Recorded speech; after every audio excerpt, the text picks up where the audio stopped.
හැමෝටම මේ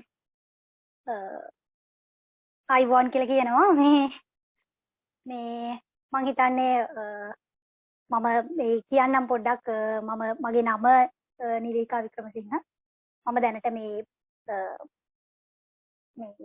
රජයේ පාසලක උගන්වනවා මේ ආර්ථික විද්‍යාව මේ මම ගොඩක් වෙලා ලොකු වෙලාවක් ගන්න ඒ හැඳින්වීමට මම දැන් මේ කතා කරන්නේ දැන් මුලින්ම මේ ඔයාලට අර ටිකක් සමීප වගේ පාඩමකින් පටන් ගත්තොත් හොඳයි කියලා හිතුන නිසා තමයි මම මේ theory of production එකයි cost analysis එකයි ගත්තේ ඒක cover කරන්න මුලින්ම. ඕගලන් කියන්නේ ඒ කියන්නේ ඕගලන්ට අමාරු තව කොටස් තියෙනවා නම් එහෙම මම කිව්වා මේ චුට්ටක් මට දැනුම් දෙන්න කියලා. එතකොට එහෙම බලලා අපිට කාලේ තියෙනවා සැප්තැම්බර් මාසේ මම හිතන්නේ ඕගලන්ට එක්සෑම් තියෙන්නේ. එතකොට අපි කොහොම හරි මේ ටික cover කරගමු. මම සර්ගේ මේ ප්‍රොෆෙසර්ගේම මේ දැන් ඕගලන්ට තියෙන මොඩියුල්ස් හෑන්ඩ් අවුට්ස් ටිකම ගත්තා. සාකච්ඡාව කරන් යන්න. එතකොට අපි අද පටන් ගමු theory of production කියන කොටස නිෂ්පාදන ක්‍රියාවලිය. මේකට අදාළව මේ මුල ටික අපේ A level වලට තියෙන මුල ටික මම අපේ 12 13 වසරේ දරුවන්ට තියෙන කොටස් ටික මම මේ එව්වා මේ මේල් එකක් මං හිතනවා ලැබෙන්නේ නැති කියලා ඕගලන්ට. මේකේ මුල ටික පුතේ ඕගලන්ට කොහොමත් A level වලදී කෙරුණා. ඒ කියන්නේ ඔය theory of production, theory of cost කියන එක දැන් මම නිකන් බලාගෙන යද්දී මේ මුල කොටස් ටික කොහොමත් ඔයාලට ලොකු අමාරුවක් නේ. අපි මම කියන්නේ අපි මුල ඉඳන්ම කතා කරගෙන යන්න. ඒක මොකද A level ඒවා සමහර වෙලාවට ඕගලන්ට ලොකු මතක ගොඩාක් මතකම නැතුවත් ඇතිනේ. ඉතින් ඒක නිසා අපි මතක් කරගෙනත් එම මේ අපි ඒක කරන් යමු. සහ මීට අමතරව මේ පාර්ට් එකේ තියෙනවා අර කොප් ඩග්ලස් ෆන්ක්ෂන් එක ඔය ඩිෆරන්ෂියේෂන් කොටස. මොකද අපි A level වලදී ඉගෙන ගන්න ඉතාලම මේ සීමිත ප්‍රමාණයක් නේ. සීමිත පටු කොටසක් පොඩි කොටසක් ඉගෙන ගන්න. දැන්දි චුට්ටක් විතර ඊට වඩා ගැඹුරින් අධ්‍යයනයක් කරනවා නිෂ්පාදන ක්‍රියාවලිය සහ මේ පිරිවැය විශ්ලේෂණය. එතකොට මේ ටික ඕගලන්ට මතක ඇති. දැන් නිෂ්පාදන ක්‍රියාවලියදී මේක දැන් ඔයාලට දැන් මේක සිංහලෙන් ඔළුවට දාගත්තම ලියන්න වෙන්නේ ඉංග්‍රීසියෙන්. එතකොට ප්‍රශ්නයක් සාමාන්‍යයෙන් අහනවා නම් මේක අහන්නේ මේ කොටසෙන් අදාළව ඔයාලා පාස් පේපර්ස් වලට හොයාගන්න පුළුවන්කමක් තියනවාද? මොකද එතකොට අපිට මේ නිකන් ප්‍රෙඩික්ට් කරන්න පුළුවන් මෙන්න මේ පාඩම් වලින් අහයි එහෙම කියලා. සාමාන්‍යයෙන් A level වගේ නෙමෙයිනේ. යුනිවර්සිටි එක්සෑම්ස් වල ලෙක්චරර්ම තමයි පේපර් එක හදන්නේ. එතකොට ගොඩක් වෙලාවට අපි යුනිවර්සිටි ගිය කාලේ අපි නිකන් ගෙස් කළා මෙන්න මේ අවුරුද්දේ අපිට සමහර වෙලාවට මෙන්න මේ ප්‍රශ්නේ එන්න පුළුවන් ඒ වගේ කියලා. ඉතින් ඔයාලට එහෙම ඌට මේ භාෂාව පිළිබඳ ගැටලුවක් ඇති කරගන්න අවශ්‍ය නැහැ. ඔය භාෂාව හැදෙනවා. ඔයගොල්ලෝ තාම ෆස්ට් ඉයර් කට්ටිය, ඔයගොල්ලෝ සෙකන්ඩ් ඉයර්, තර්ඩ් ඉයර් යනකොට ස්පෙෂලායිස් වෙනකොට ඔයගොල්ලන් භාෂාව හැදෙනවා. ඒ සම්බන්ධයෙන් කිසිම පළවෙනියට මම කියන්නේ කිසිම බයක් ඇති කරගන්න ඕනේ නැහැ. ඔක හැදෙනවා. ඔයගොල්ලන්ට ලෙක්චර්ස් ඇහෙනකොට ඉංග්‍රීසි වලින්ම කියන ලෙක්චර්ස් ඇහෙනවා. එතකොට එහෙම එනකොට ඔයාලා භාෂාව ගැන එහෙම ලොකුවට බයක් ඇති කරගන්න ඕනේ නැහැ. මම හැමෝටම පොදුවේ කතා කරන්නේ. මේ එතකොට මේ theory of production කියන කොටසේදී දැන් මේකේ මුල ටික දැන් මේ කතා කරන කොටසේදී දැන් තියෙන්නේ the production is a process that create adds value or utility.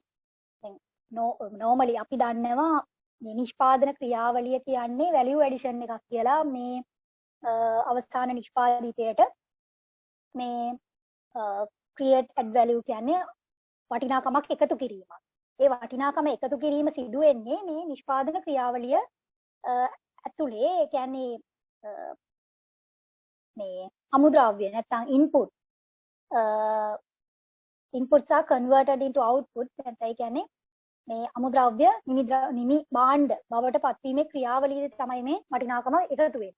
ඉතින් දැන් මෙතනදී අපි බලාපොරොත්තු වෙන්නේ මේ theory of production කියන එකේදී මයික්‍රෝ ඉකොනොමික්ස් සූක්ෂම ආර්ථික විද්‍යාවේදී ගොඩක්ම බලාපොරොත්තු වෙන්නේ නිෂ්පාදකයෙක් විදියට නිෂ්පාදකයෙක් තාර්කිකව තීරණ ගන්නෙ. වගේ අවස්ථාවලදීද තමන්ට ලාභ උපරිම කරගන්න පුළුවන් නිෂ්පාදන මට්ටම මොකක්ද? අන්නේ ඒ දේවල් තමයි මෙතනදී මේ කතා කරන්නේ. මේ පාඩම පුරා කතා කරන්නේ. ටිකක් විතර අර ගැඹුරු කරුණු සාකච්ඡා වෙනවා අවසානයේ යනකොට. එතකොට මෙතනදී ඉන්පුට් ගැන කතා කළොත් නැත්නම් අමුද්‍රව්‍ය ගැන කතා කළොත් අපි දන්නවා ප්‍රධානම ආර්ථික විද්‍යාවේදී ප්‍රධාන අමුද්‍රව්‍ය හතරක් නැත්නම් නිෂ්පාදන සාධක production of factors of production කියනවා. නිෂ්පාදන සාධක හතරක් තියෙනවා. භූමිය, ශ්‍රමය, ප්‍රාග්ධනය හා ව්‍යවසාය. මෙතන ටෙක්නොලොජි එකක් තරම් තියෙනවා, තාක්ෂණය කියන එක. එතකොට ඒවා තමයි ප්‍රධාන අමුද්‍රව්‍ය විදියට නැත්නම් නිෂ්පාදන සාධක විදියට අපි ගන්නෙ සැලකිල්ලට ගන්නෙ. ඒ නිෂ්පාදන සාධක සියල්ලම සංවිධානය කරන පුද්ගලයා ව්‍යවසායකයවත් නිෂ්පාදකයා විදියට අපි හඳුන්වනවා.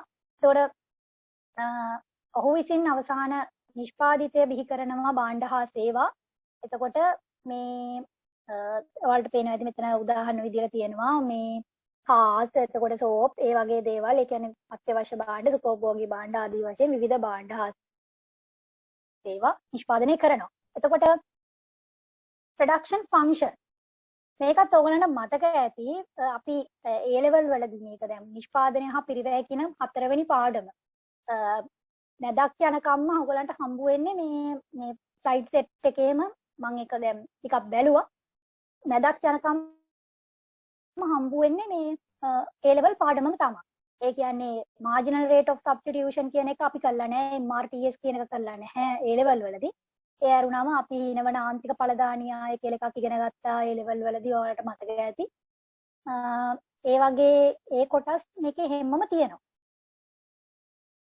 එතකොට production function කියන එකත් ඉගෙන ගත්තා. නිෂ්පාදන ශ්‍රිතය. නිෂ්පාදන ශ්‍රිතය කියලා කියන්නේ මේ අමුද්‍රව්‍ය නැත්නම් නිෂ්පාදන සාධක හා අවසාන නිෂ්පාදිතය නැත්නම් නිමැවුම අතර තියෙන ශ්‍රිතාත්මක සම්බන්ධතාවය තමයි functional relationship. ශ්‍රිතාත්මක සම්බන්ධතාවය තමයි production function කියලා නැත්නම් නිෂ්පාදන ශ්‍රිතය කියලා අපි අදහස් කරන්නේ. එතකොට මේක it is a technical relation which connects factors input used in the production function and the level of output. මෙතන අපි ඒ ශ්‍රිතාත්මක සම්බන්ධතාවය ගොඩනගනවා factors of production නැත්නම් නිෂ්පාදන සාධක වැඩි කරද්දී ඒ සමගාමීව නිමැවුමත් වැඩි වෙනවා. ඒ නිසා තමයි කියන්නේ නිෂ්පාදන සාධකත් එක්ක නිෂ්පාදන සාධක වැඩි වීමත් එක්ක නැත්නම් නිෂ්පාදන සාධක වැඩි වෙනවා නම් නිමැවුමත් වැඩි වෙනවා. නිෂ්පාදන සාධක අඩුවෙන් යොදා ගන්නවා නම් නිමැවුම අඩු වෙනවා. ඒ නිසා තමයි ශ්‍රිතාත්මක සම්බන්ධතාවය නිරූපණය කරන්න පුළුවන්. ඒතර ඔයාලට පේනවා ඇති මෙතන ශ්‍රිතාත්මක සම්බන්ධතාවය නැත්නම් production function එක තියෙනවා. Q සමානයි F වරහන් ඇතුලේ තියෙනවා land labor capital organization technology. ඒ කියන්නේ භූමිය, ශ්‍රමය, ප්‍රාග්ධනය, සංවිධානය නැත්නම් මේ ව්‍යාපාරය ටෙක්නොලොජි එකත් අපි අරන් තියෙනවා. මෙතන ටෙක්නොලොජි එක අරගන්න ප්‍රධානම හේතුව තමයි අපි ඉස්සරහට ඔය marginal rate of technical substitution කියන කොටසට එනවා. එතකොට ටෙක්නොලොජි කියන එකක් වැදගත් වෙනවා. ඒතකොට තාක්ෂණය කියන සාධකය. එතකොට කෙටි කාලයේදී අපි දන්නවා තාක්ෂණය වෙනස් කරන්න අමාරුයි. එතකොට ඒකත් අපි එතකොට මෙතනදී අරගෙන තියෙනවා නිෂ්පාදන සාධකයක් විදියට. වගේම මම හිතනවා ඔයගොල්ලන්ට මතක ඇති කියලා තාක්ෂණය කියන්නේ නිෂ්පාදන සාධකයටත් වඩා ඵලදායීතාවය වැඩි කරන්න බලපාන සාධකයක්. තාක්ෂණය, මානව ප්‍රාග්ධනය, කළමනාකරණය වගේ සාධක තමයි ඵලදායීතාවය වැඩි කරන්න බලපාන සාධක. මෙතන තාක්ෂණය කියන එකත් අපි මේ නිෂ්පාදන සාධක සහ ඵලදායීතාවය නිරූපණය කරන්න යොදා ගන්නවා. ඒකට අනුව නිෂ්පාදන ශ්‍රිතය තමයි මේ දකින්න තියෙන්නේ. එතකොට මේ තියෙන්නේ නිෂ්පාදන සාධක සම්බන්ධයෙන් පොඩි හැඳින්වීමක්. ඊළඟ ස්ලයිඩ් එකේ තියෙන්නේ. ඔයාලට ප්‍රශ්න තියෙනවා නම් මේ අතරතුර මේ රේස් හෑන්ඩ් ඔප්ෂන් එක පාවිච්චි කරලා හරි මයික් එක ඔන් කරලා හරි ඔයාලා ප්‍රශ්න ඉදිරිපත් කරන්න මොනවා හරි එහෙම තියෙනවා නම් ගැටලුව. එතකොට මෙහෙම විසඳ ගන්න අපිට පුළුවන් මේ සම්බන්ධ වෙලා ඉන්න අයට ගැටලු තියෙනවා නම් ඒතර निराකරණය කරගන්න පුළුවන්.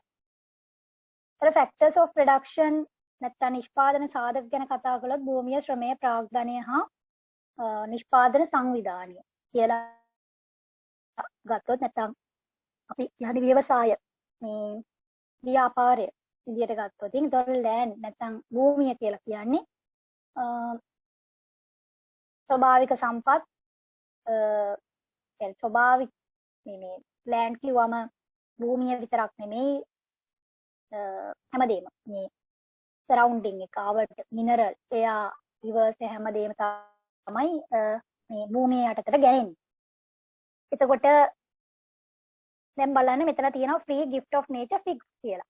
ඒ කියන්නේ මේ භූමිය කෙටි කාලයේදී මේ කරන්න බෑ.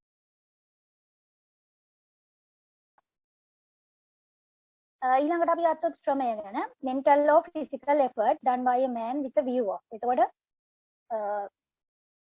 යම් මේ මිනිසෙක්ගේ ශාරීරික හෝ මානසික ශ්‍රමය තමයි මෙතන ශ්‍රමය කියලා අපි හඳුනගන්නේ. ඒ වගේම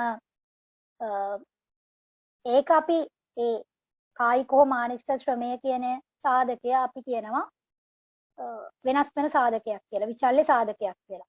ඒක එතකොට variable fact එක.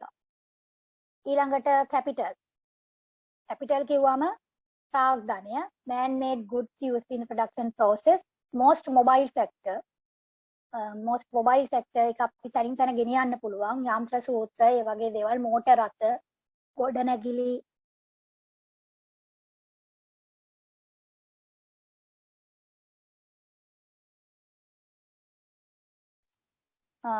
ගොඩනැගිලි සම්බන්ධව කතා කරලා අපිට තැනකට ගෙනියන්න බෑ. නමුත් අපිට පුළුවන් ගොඩනැගිලි කුලියටද.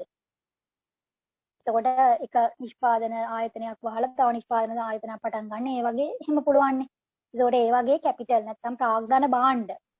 ප්‍රාග්ධන භාණ්ඩ කියලා කියන්නේ ස්වභාවික සම්පත්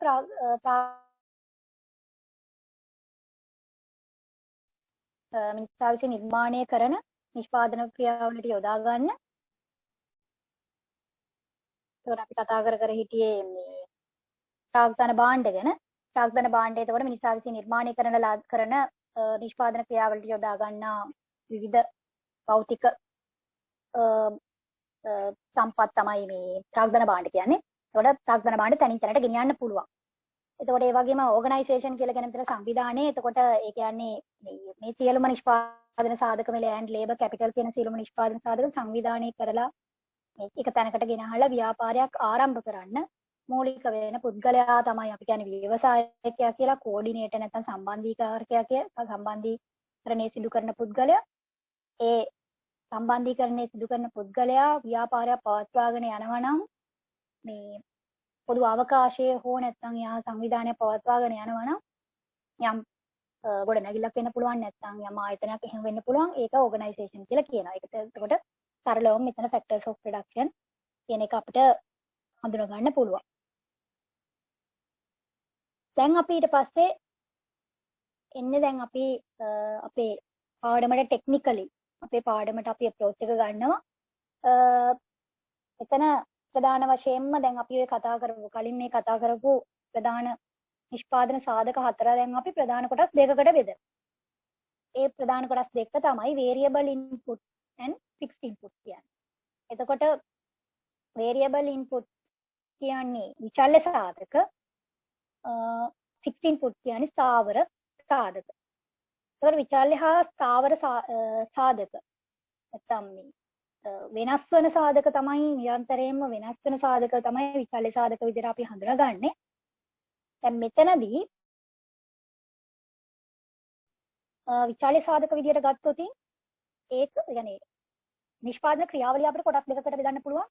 නිෂ්පාදන ක්‍රියාවලිය කෙටි කාලය සහ දිගු කාලය කියලා. නිෂ්පාදන ක්‍රියාවලිය කෙටි කාලය සහ දිගු කාලයේදී ගැන කතා කරොත් දිගු කාලයේදී in the long run all factors of production are varied according to the volume of output. එතකොට දිගු කාලයේදී සියලුම නිෂ්පාදන සාධක විචල්්‍ය සාධක බවට පත් වෙනවා. එතකොට අපි ඒවට උදාහරණ විදිහට කියන්නේ raw materials, ඒ කියන්නේ අමුද්‍රව්‍ය, ඒ වගේම labor මේ ශ්‍රමය. fixed input නැත්නම් ස්ථාවර සාධක ගැන කතා කළොත් ස්ථාවර සාධක මේ short run, ඒ කියන්නේ කෙටි කාලයේදී නිෂ්පාදන ක්‍රියාවලිය කෙටි කාලයේදී ස්ථාවරව පවතිනවා. යම් නිෂ්පාදන සාධකයක් ස්ථාවරව පවතිනවා නම් කෙටි කාලයේදී ඒ කියන්නේ ස්ථාවර සාධක එලෙසම පවත්වාගෙන යන්න පුළුවන් තාක් කාලයක් වේද ඒ කෙටි කාලය එය මේ වෙනස් කරන්න. ඒ කියන්නේ මේ ස්ථාවර සාධක යම් කාල සීමාවකින් පස්සේ වෙනස් වෙනවා නම් ඒ කියන්නේ ව්‍යාපාරය ප්‍රසාරණය වීමකින් හරි අලුත් යන්ත්‍ර සූත්‍ර ගොඩනැගිලි ඉඩම් මෝටර රථ වගේ දේවල් ව්‍යාපාරයට මේ මිලදී ගන්න වගේ ව්‍යාපාරිකයට හැකියාව ලැබුණම අන්න එතකොට දිගු කාලයට එළඹෙනවා. එතන මේ කෙටි කාලයේ දිගු කාලය කියන එක ඔයාලා දැනටමත් මේක දන්නවා ඇති. කෙටි කාලයේ දිගු කාලයට මේ අවුරුදු එහෙම ගණන් බලපාන්නේ accounts වල වගේ. දැන් ඔයගොල්ලෝ accounts හදනකොට කිව්වනේ කෙටි කාලයේදී තියෙන ඒවා ජංගමවත්කම්, දිගු කාලයේදී තියෙන ඒවා ජංගම නොවනවත්කම් කියලා. අපි accounting හදනකොට ශේෂපත්‍ර එහෙම හදනකොට මූල්‍ය තත්ත්ව ප්‍රකාශ හදනකොට අපි ඉගෙන ගත්තනේ. මෙතනදී එහෙම කතාවක් නෑ. ආර්ථික විද්‍යාවේ විනෝදකරණය අතර තියෙන වෙනස්කම් මේවා. ආර්ථික විද්‍යාවේදී අපි කියන්නේ නැහැ කෙටි කාලය අවුරුද්දකට වඩා අඩු කාලයක්, දිගු කාලය කියන්නේ අවුරුද්දකට වඩා වැඩි කාලයක් කියලා. මෙතන කියන්නේ සියලුම සාධක. ඒ කියන්නේ විචල්්‍ය සාධකයි ස්ථාවර සාධකයි ඔක්කොම එකතුව සියලුම සාධක වෙනස් කරන්න පුළුවන් නම් අන්න ඒ කාලයට අපි කියන දිගු කාලය කියලා.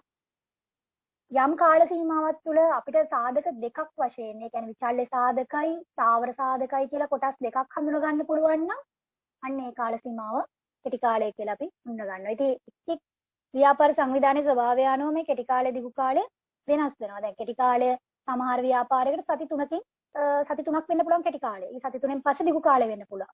සමහර ව්‍යාපාර සංවිධාන වලට අවුරුදු 5ක් යන්න පුළුවන් අලුත් මැෂින් එකක් මිලදී ගන්න. අලුත් මේ මෝටර රථයක් මිලදී ගන්න. අන්න එතකොට ඒ කියන්නේ ව්‍යාපාරේ ප්‍රසාරණය.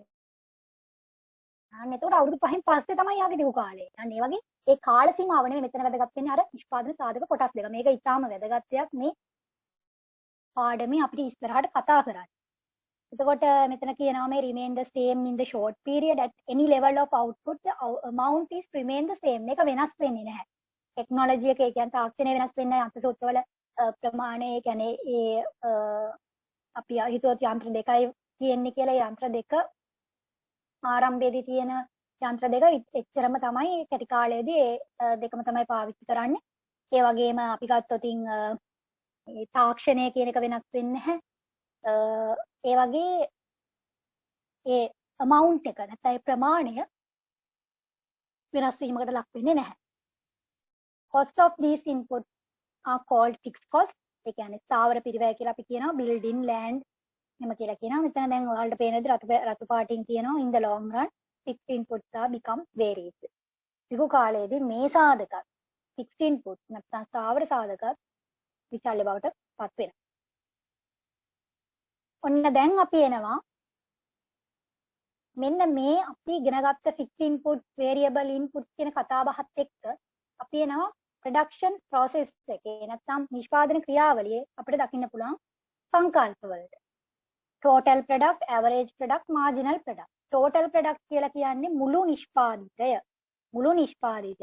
ඒ කියන්නේ මේ මුළු නිෂ්පාදිතය කොපමණ නිෂ්පාදිතයක් මේ දෙන ලද කාල පරිච්ඡේදය තුළ නිෂ්පාදනය කළාද කියන එක තමයි total product කියලා කියන්නේ.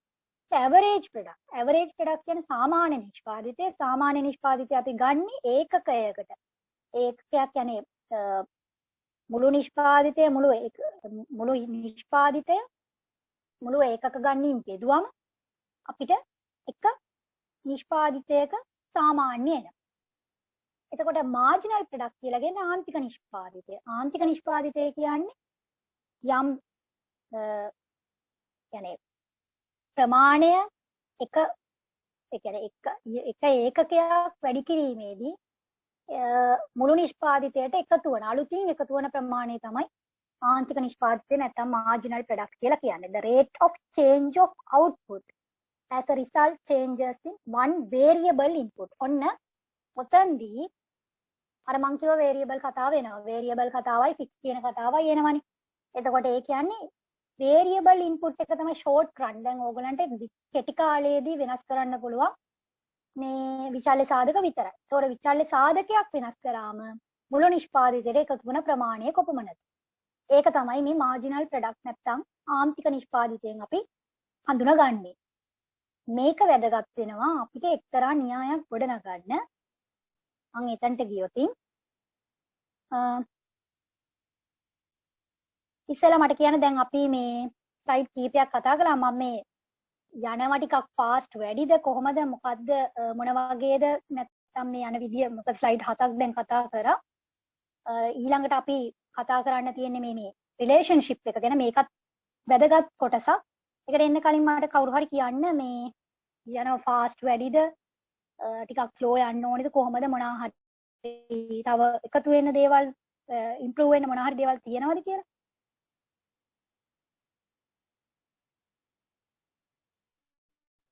ඔව්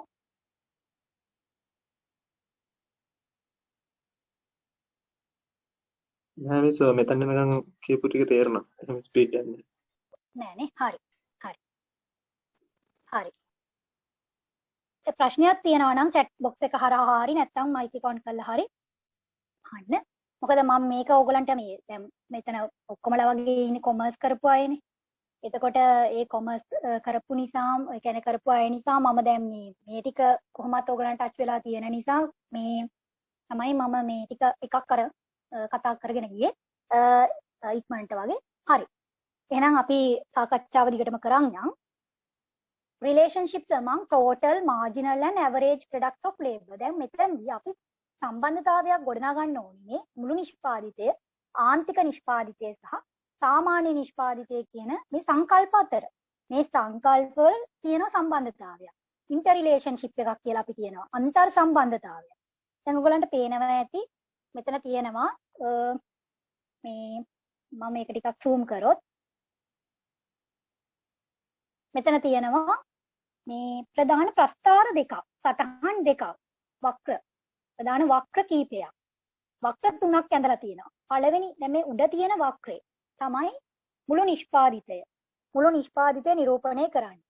දැන් මේ මුළු නිෂ්පාදිතය නිරූපණය කරනකොට ඔයගලන්ට පේනවා ඇති මෙතන මේ මුළු නිෂ්පාදිත වක්‍රය ඇඳලා A B C කියලා ලක්ෂ තුනක් නම් කරලා තියෙනවා.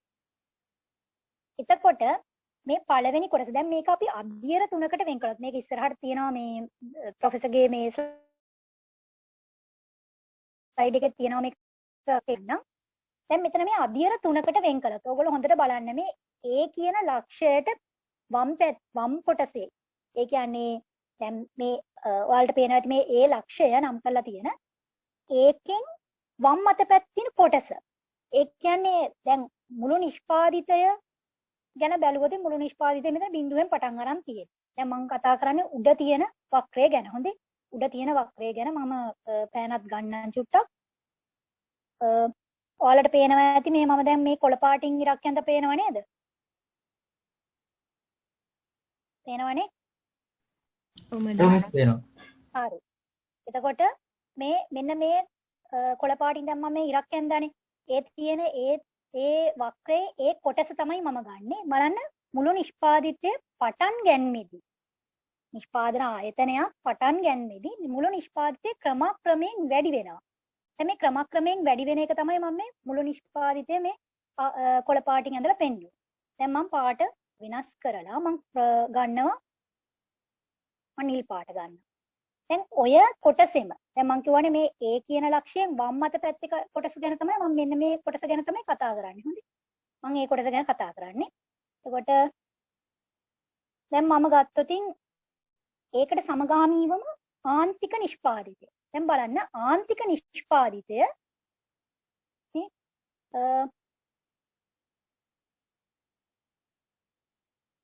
ආන්තික නිෂ්පාදිතය මේ විදියට ක්‍රමක්‍රමයෙන් ඉහළ ගිහිල්ලා උපරිමය කරා ළඟා වෙලා තියෙනවා. ආන්තික නිෂ්පාදිතය ක්‍රමක්‍රමයෙන් ඉහළ යනවා. ඉහළ ගිහිල්ලා උපරිමය කරා ළඟා වෙලා තියෙනවා. මේ ඒ ලක්ෂ්‍යය නිරූපණය කරන්නේ ඒක. ඉතින් සහ අපි ගත්තොත් සාමාන්‍ය නිෂ්පාදිතය ඒකත් දැන් ක්‍රමක්‍රමයෙන් ඉහළ නගින. මේ තමයි එතකොට පළවෙනි ස්ටේජ් එක විදියට අපිට ගන්න පුළුවන්. මේ පළවෙනි අදියර. මම ලිව්වොත් ඒක පළවෙනි අදියර. මේක ෆස්ට් ස්ටේජ් පළවෙනි අදියර. පළවෙනි අදියරේදී ඔන්න බලන්න තුන් දෙනාම ඉහළ නගින. තුන් දෙනාම ක්‍රමක්‍රමයෙන් ඉහළට ඉහළ නගිනවා. ඒක සාමාන්‍ය ප්‍රායෝගික දෙයක් නේ. ආරම්භයේදීම නිෂ්පාදන ආයතනය හෙමින් සැරේ තමයි තමන්ගේ නිෂ්පාදන කටයුතු වර්ධනය කරගන්නේ. එයාට තියෙනවා මේ ගොඩනැගිලි කුලී ගෙවන්න තියෙන. තොර ඒ වගේ විවිධ දේවල් තියෙනවානේ. වියදම් එහෙම ගෙවන්න තියෙනවා. සහ මේ ශ්‍රමිකයන්ට වැටුප් ගෙවන්න තියෙනවා. ඒවා ඔක්කොමත් බැලන්ස් කරගෙන තමයි මුළු නිෂ්පාදිතය ක්‍රමක්‍රමයෙන් වර්ධනය කරගන්නේ. දැන් ඔයාලට පේනවා ඇති මේ වක්‍ර දෙකම අඳිනකොට මේ x අක්ෂයට අරන් තියෙන්නේ ශ්‍රමය. ශ්‍රමය කියන සාධකය. ශ්‍රමය කියන සාධකය විචල්්‍ය සාධකයක්. එතකොට ශ්‍රමය කෙලින්ම අපි එකින් එක වැඩි කරගෙන යනවා. ශ්‍රමිකයන් එක්කෙනෙක්ව බඳව ගන්නවා. එක්කෙනෙක්ව බඳව ගත්තම එයාගේ මුළු නිෂ්පාදිතය. දැන් එයා එක ශ්‍රමිකයෙක් බඳව ගත්තම ඒ ශ්‍රමිකයාගේ ශ්‍රමදායකත්වයෙන් මුළු නිෂ්පාදිතය වැඩි වෙනවා. එතකොට මෙන්න මේ තත්ත්වය අපි නිකන් මෙතන නිකන් කියලා බලමු 3යි කියලා. මෙන්න මේ A කියන ලක්ෂයේ කෙලින් මම 3යි කියලා නිකන් අඳිනවා. මේක මේ මම දැන් මේ ටික මේ ඉරි ටික මකන්නම් ටිකක්. මම මෙතන 3යි කියලා ගමුකෝ. දැන් ශ්‍රමිකයන් 3 දෙනෙක්ව බඳව ගත්තා කියලා හිතන්නකෝ. මම ශ්‍රමිකයන් 3 දෙනෙක්ව බඳව ගත්තම දැන් එන්නම මුළු නිෂ්පාදිතය වැඩි වෙනවා. ආන්තික නිෂ්පාදිතයත් වැඩි වෙනවා. සාමාන්‍ය නිෂ්පාදිතයත් වැඩි වෙනවා. දැන් ශ්‍රමිකයන් තව බඳව ගන්නවා. තව බඳව ගැනීමේ හැකියාව තියෙනවා දැන් මේ නිෂ්පාදන ආයතනයේට. දැන් ශ්‍රමිකයන් අපි හිතමු මෙතන 5යි කියලා. ඔන්න 5 වෙනි ශ්‍රමිකයාව බඳව ගත්තම තව දුරටත් දැන් මේ 4 වෙනි ශ්‍රමිකයාව බඳව ගත්තම නිෂ්පාදනය වැඩි වෙනවා. 5 වෙනි ශ්‍රමිකයාව බඳව ගත්තා වැඩි වෙනවා. උපරිම තලයට යනවා. මුළු නිෂ්පාදනය උපරිම තලයට යනවා. සහ ඔන්න දැන් මේ ආන්තික නිෂ්පාදිතය අඩු වෙන්න පටන් ගන්නවා. මේ ආන්තික නිෂ්පාදිතය ක්‍රමක්‍රමයෙන් අඩු වෙන්න පටන් ගන්නවා. ආන්තික නිෂ්පාදිතය කියන්නේ මොකද්ද? ශ්‍රමිකයා එක ශ්‍රමිකයෙක් බඳවා ගැනීමේදී අලුතෙන් ශ්‍රමිකයෙක් බඳවා ගැනීමේදී මුළු නිෂ්පාදිතයට එකතු වන ප්‍රමාණය තමයි ආන්තික නිෂ්පාදිතය කියන්නේ. දැන් ඒක ක්‍රමක්‍රමයෙන් හීන වෙන්න ගන්න, අඩු වෙන්න ගන්නවා. සාමාන්‍ය නිෂ්පාදිතයත් හරිම අඩුවෙන් කියන්නේ වැඩි වෙනවා. අඩු වෙන වේගයකින් වැඩි වීගෙන යනවා. මේ බලන්න. දැන් මේ B ලක්ෂය ගැන මම කතා කරලා B ලක්ෂය තමයි සීමා. මේ B ලක්ෂය සීමා. ඊළඟට තවදුරටත් දැන් ශ්‍රමිකයන් බඳව ගන්නවා. ශ්‍රමිකයන් තවදුරටත් බඳවන 6 වෙනි එකිනත් බඳව ගන්නවා. මුළු නිෂ්පාදිතය වැඩි වෙනවා. ආන්තික නිෂ්පාදිතය තවදුරටත් අඩු වෙනවා. සාමාන්‍ය නිෂ්පාදිතය ඔන්න සාමාන්‍ය නිෂ්පාදිතය දැන් උපරිමය කරා මේ B ලක්ෂයෙන් පස්සේ උපරිමය කරා ළඟා වෙලා දැන් සාමාන්‍ය නිෂ්පාදිතය අඩු වෙගෙන යනවා. කොතනින්ද මේක නතර වෙන්නේ? දැන් මේ ආන්තික නිෂ්පාදිතය දැන් බලන්න 7 වෙනි නිෂ්පාදන සාධකේ නැත්නම් ශ්‍රමිකයා බඳව ගත්තම මුළු නිෂ්පාදිතය ඔන්න බලන්න. මුළු නිෂ්පාදිතය දැන් මේ C කියන ලක්ෂය බලන්නකෝ. දැන් 7 වෙනි ශ්‍රමිකයා බඳව ගත්තා. මුළු නිෂ්පාදිතය දැන් ඔන්න C ලක්ෂයෙන් පස්සේ අඩු වෙන්න පටන් ගන්නවා. නේ අඩු වෙන්න පටන් ගන්නවා. ඒ වගේම තමයි අපි බැලුවොතින් ඒකටම අපි සමපාත කරලා මේ ආන්තික නිෂ්පාදිතය ගැනයි සාමාන්‍ය නිෂ්පාදිතය ගැනයි ආන්තික නිෂ්පාදිතය මේ C ලක්ෂයෙන් පස්සේ මොකද වෙන්නේ? ඍණ වෙනවා. ඍණ වෙනවා කියන්නේ මොකද්ද? 7 වෙනි ශ්‍රමිකයාගෙන් පස්සේ 8 වෙනි ශ්‍රමිකයෙක් බඳව ගන්න මේ නිෂ්පාදන ආයතනයේ තීරණය කළොත් නිෂ්පාදන ආයතනයට පාඩු විඳින සිදු වෙනවා. මොකද මුළු නිෂ්පාදිතයට ඇති වෙන හොඳකුත් නෑ. මුළු නිෂ්පාදිතය වැඩි වෙන්නෙත් නෑ. එක ශ්‍රමිකයෙක් ඒ 8 වෙනි ශ්‍රමිකයා බඳවා ගත්තා කියලා මුළු නිෂ්පාදිතයට අලුතෙන් එකතු වෙන්නෙත් නෑ දෙයක් මොකක්වත්. මුළු නිෂ්පාදිතය අඩු වෙනවා කියලා කියන්නේ ආන්තික නිෂ්පාදිතය ඍණ වෙනවා. මේ බලන්න. C කියන ලක්ෂයෙන් පස්සේ ඍණ. අන්න එතකොට නිෂ්පාදකයා තාර්කික නිෂ්පාදකයෙක්. මේ කතා කරන්නේ තාර්කික නිෂ්පාදකයෙක් ගැන. තාර්කික නිෂ්පාදකයෙක්ට මේ A B C කියන ලක්ෂයන් 3 ඉතාම වැදගත්. A කියන ලක්ෂයේදී අවබෝධ කරගන්න ශ්‍රමිකයෝ බඳව ගන්න කියලා. B කියන නිෂ්පාදන ලක්ෂයේදී අඳුර ගන්නවා සාමාන්‍ය නිෂ්පාදනය දැන් උපරිම මට්ටමට ළඟා වෙලා තියෙන්නේ. සාමාන්‍ය නිෂ්පාදිතයේ උපරිම මට්ටමට ළඟා වෙලා තියෙන්නේ. සහ තව දුරටත් මට පුළුවන් මුල නිෂ්පාදිතය වැඩි කරගන්න. නැනොත් කමක් නැහැ. තව ශ්‍රමිකයෙක් බඳව ගත්තා. නමුත් මේ C කියන අවධියට ආවට පස්සේ ඔයාලට පේනද මේ C කියන අවධියට ආවට පස්සේ තව දුරටත් එයා අවිධිමත් විදියට يعني කිසිම මේ විචාරයක් නැතුව ශ්‍රමිකයන් තව දුරටත් බඳව ගන්නවා කියන්නේ එතකොට වෙන්නේ මොකක්ද? ආන්තික ඵලදාව හීන වෙනවා. ආන්තික ඵලදාව ඍණ තත්වයටපත් වෙනවා. ඒ කියන්නේ මේ නිෂ්පාදන ආයතනය පාඩු ලබන. මේක තමයි ගොඩක් රජයේ ආයතන වලට වෙලා තියෙන්නේ. මම මේ ප්‍රායෝගික දේවල් එක්ක කියන්නේ. එතකොට ඕගොල්ලන්ට ලොකු දෙයක් නැහැ මේකේ ලොකුවට ඔළුවට ගන්න දෙයක් නැහැ. රජයේ ආයතන වලට වෙලා තින්නේ ඒකයි. සේවකයෝ බඳව ගන්නවා නිෂ්පාදනය එන්නේ අඩු වෙලා. ඔකට හේතුව මොකද්ද? සරලම හේතුව. අපි මේ කතා කරන්නේ සෝෂල් සයන්ස් එකක් ගැන. ඒ කියන්නේ මේ හියුමන් බිහේවියර් එක ගැන ඇනලයිස් කරන්නේ අපි.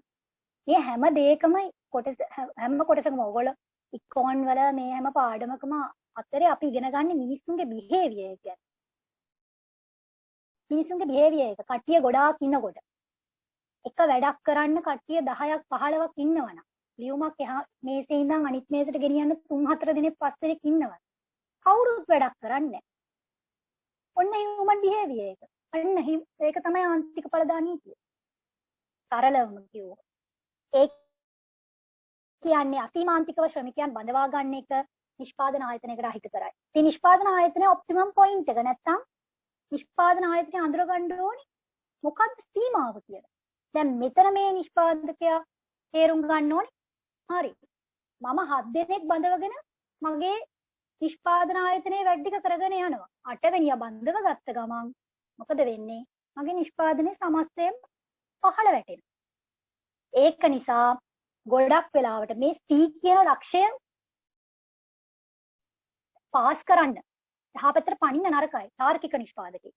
අන්න ඒක තමයි මේ තියෙන අන්තර් සම්බන්ධතාවය. මේ අන්තර් සම්බන්ධතාවය මේ මුළු නිෂ්පාදිතයේ ආන්තික නිෂ්පාදිතයේ සාමාන්‍ය නිෂ්පාදිතයේ තියෙන සම්බන්ධතාවය. මේ ඔක්කොම දේවල් අවශ්‍යයි එකිනෙකට ගැලපෙන්න අවශ්‍යයි තාර්කික නිෂ්පාදකයෙක් තීරණ ගන්න. එතකොට මේ තාර්කික නිෂ්පාදකයා තීරණ ගන්නකොට මේ C කියන ලක්ෂයත් මේ A කියන ලක්ෂයත් C කියන ලක්ෂයත් අතර තමයි දෝලණය වෙන්නේ. ඒ කියන්නේ නිෂ්පාදකයෙක්ට කියන්න පුළුවන් දැන් මේකේ හැටියට නම් නිෂ්පාදකයෙක්ට කියන්න පුළුවන් මං ශ්‍රමිකයන් 3 දෙනෙක් බඳවා ගත්තට ශ්‍රමිකයන් 3 දෙනා 7 දෙනාත් අතර තමයි බඳවාගැනීම කරන්න සිදු කළ යුතු. හිතකර නිෂ්පාදන ආයතනයේ හිතකරයි ශ්‍රමිකයන් 3ක් 7ක් අතර ප්‍රමාණයක් බඳවා ගන්න. ඒ තීරණේ එළබෙන්න නම් අනිවාර්යෙන් මේ වගේ ග්‍රවුන්ඩ් ඇනලිසිස් එකක් කරන්න. මේ නිෂ්පාදකයෙක් විසින්. ඉතින් අන්න ඒක තමයි මෙතන ඔයාලට පේනවා ඇති මෙතන මේ වක්‍ර වලින් නිරූපණය කරලා තියෙන්නේ.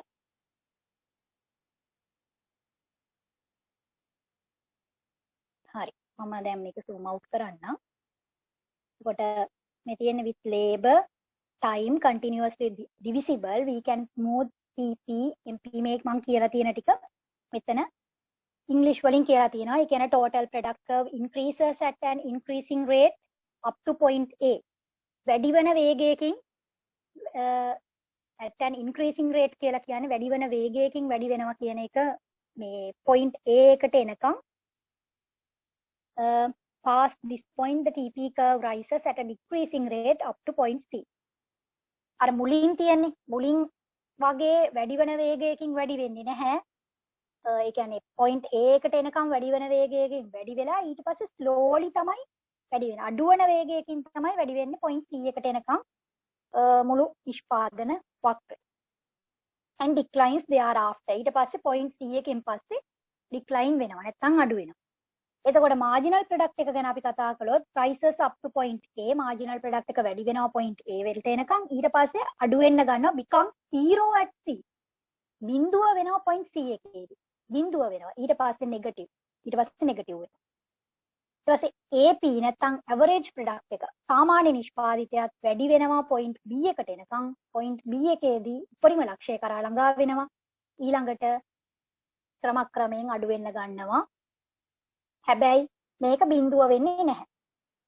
මේ සාමාන්‍ය නිෂ්පාදිතයේ බිඳුව වෙන්නේ නැහැ. ඒකයි මේකෙන් but remains positive as long TP is positive. හැමතිස්සෙම ඔයාලා දන්නවනේ මුළු නිෂ්පාදිතයේ බෙදීම ශ්‍රම ඒකක ප්‍රමාණය තමයි මේ සාමාන්‍ය නිෂ්පාදිතය කියලා කියන්නේ. එතකොට මුළු නිෂ්පාදිතය ඍණ වෙන්නේ නැහැනේ. එහෙනම් අනිවාර්යයෙන්ම සාමාන්‍ය නිෂ්පාදිතයත් ඍණ වෙන්නේ නැහැ. එතකොට ඒක remains positive නැත්නම් ඒක ධන අවස්ථාවෙම තියෙනවා. නමුත් ආන්තික නිෂ්පාදිතය ඍණ වෙනවා. මොකද එක්තරා මට්ටමකින් පස්සේ එක්තරා ශ්‍රමිකයන් ප්‍රමාණයක් බඳව ගත්තට පස්සේ සිදුවෙන්නේ human behavior එක නිසා එයාලා අර අපි කතාවට කියන අයිස් ගගහා ඉන්නවා කියලා. ඔන්න ඕක තමයි වෙන්නේ. අන්නේ අයිස් ගහන එක නවත්තන්න නම් යම් නිෂ්පාදන ආයතනයකට අවශ්‍ය ශ්‍රමිකයන් ප්‍රමාණය තෝරගන්න ඕනේ මැනේජ්මන්ට් එක නැත්නම් බෝඩ් එක බෝඩ් ඔෆ් ඩිරෙක්ටර්ස් නැත්නම් මේ තීරණ ගන්න පුද්ගලයන්. එහෙම නැතුව 10ක් ශ්‍රමිකයන් 10ක් ඕන තැනකට 20ක් පිරෙව්වොත් මොකද වෙන්නේ? ප්‍රොඩක්ටිවිටි එක අඩු වෙනවා. හීනවන ඵලදානීය ආය මේකට කියන්නේ diminishing marginal returns කියලා. marginal returns diminish වෙනවා. හීනවනවා. ආන්තික ඵලදාව හීන වෙනවා. මේකෙන් මේතන මේ ප්‍රස්තාර සටහනේ නිරූපණය කරන්නේ අන්න ඒක. එතකොට මේක වැදගත් තාර්කික නිෂ්පාදකයේ විදියට කොපමණ ශ්‍රමිකයන් ප්‍රමාණයක් අවශ්‍යද මේකෙන් අරගෙන තමයි මේ වයින් දත්ත මේ දේවල් වලින් දත්ත තොරතුරු අරගෙන තමයි ලොකු ලොකු කම්පැනිස් වල මේ අවශ්‍ය ශ්‍රමිකයන් ප්‍රමාණය අවුරුද්දකට අවශ්‍ය ශ්‍රමිකයන් ප්‍රමාණය ටර්න් ඕවර් එක ඒවා දේවල් ඔක්කොම තීරණය කරන්න. එතකොට මේක ලේබර් ඉකොනොමික් පැත්තටත් යොදා ගන්න පුළුවන්. එතකොට මේ සම්බන්ධව මොනවා හරි ගැටලු තියෙනවද?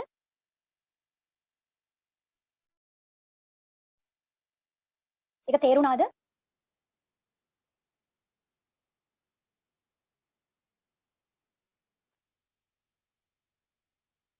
ගැටලු තියෙනවා නම් අහන්න. මොනවා හරි ප්‍රශ්න තියෙනවද? මේක මේ ප්‍රස්තාර තේරුණා නේද? ඔව් මිස් තේරුණා. හරි. එහෙනම් අපි ඊළඟට දැන් මෙතන තියෙන්නේ මේ average product එක marginal product එක ඒ දෙක ගණනය කරන්න තියෙනවා. එතකොට මම හිතන්නේ ඔයගොල්ලෝ ක්ලාස් එකේදී ගණනය කරාද මේක? average product marginal product මේ දෙක ගණනය කළාද? මට කියන්න බලන්න කොහොමද ගණනය කරන්නේ කියලා නිකන් දල වශයෙන් නිකන් කියන්නකෝ. අපි ගන්නෙ මෙතනදී average product කියන එක ගන්නකොට දැන් ඔයාලන්ට පේනවා ඇති labor නැත්නම් විචල්්‍ය සාධකය වෙනස් වීගෙන යනවා 0 1 2 3 4 5 6 එහෙම කියලා. capital නැත්නම් ස්ථාවර සාධකය 10යි. මොකද කෙටි කාලයේදී මේ short run production function කියලා ගන්න එක. short run production function with labor as variable factor. කෙටි කාලීන නිෂ්පාදන ශ්‍රිතය තමයි අපි මෙතනදී සැලකිල්ලට ගන්නෙ. එතකොට labor නැත්නම් විචල්්‍ය සාධකයේ විදිහට ගන්නෙ ශ්‍රමය. එතකොට total output එක දීලා තියෙනවා. average product එක ගන්නෙ කොහොමද? අනිත් එකක් දෙකක් වගේ කියන්න කවුරු හරි average product එක ගන්නෙ කොහොමද කියලා දන්නවද? total output එක මේ labor ගින් බෙදලානේ. ඔව් total output එක labor වලින් බෙදනවා. ඒතකොට මුල් අවස්ථාවේදී බිඳුව බෙදීම බිඳුවයි. ඊළඟට 10 බෙදීම 1, 30 බෙදීම 2, 60 බෙදීම 3 ආදී වශයෙන් average product එක අපිට ගන්න පුළුවන්. ඒතකොට marginal product එක ගන්නේ marginal product එක ගන්නේ කොහොමද? කවුරු හරි කියන්නේ marginal product එකේ වෙනස labor එකේ වෙනස. ඔව් total product එකේ වෙනස ඒ කියන්නේ total output total product එකේ වෙනස ඒ කියන්නේ මෙතන දැන් අපි ගත්තොත් ඒක ගන්න in between. එතකොට බිඳුවත් එකත් අතර labor ශ්‍රමිකයන් බිඳුවත් එකත් අතර marginal product එක කොච්චරද කියලායි ගන්න. එතකොට බිඳුවත් 10ත් අතර මෙතන total output එක 10යි. එතකොට බිඳුවත් එකත් අතර 1යි 10 බෙදීම 1 මුල් අවස්ථාවේදී එතකොට 10යි. ඒ ආදී වශයෙන් එකක් දෙකක් අතර එතකොට total output එකේ එතකොට වෙනස එන්නේ 20යි. මෙතන 10ත් 30ත් අතර එන්නේ මෙතන 20යි.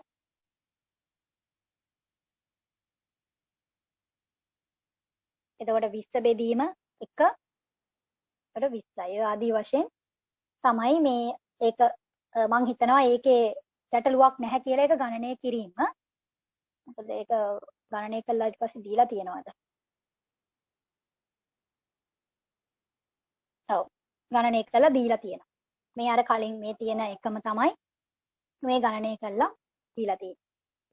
හරි එතකොට බලන්න average product එක 10 15 20 මේ කොටස් තුනකට වෙන් කරලා තියෙනවා පේනවා ඇති ඔයගලන්ට. බිංදුවත් 1ක් 2ක් 3ක් අතර තුනත් අරගෙන ඒ කොටස අරගෙන දැන් එතකොට අපි බලමු මේක behavior එක total output එකේ total output එක ක්‍රමයෙන් වැඩි වෙනවා. නැත්නම් total product එක ක්‍රමයෙන් වැඩි වෙනවා. 10 බිංදුව 10 30 60 කියලා.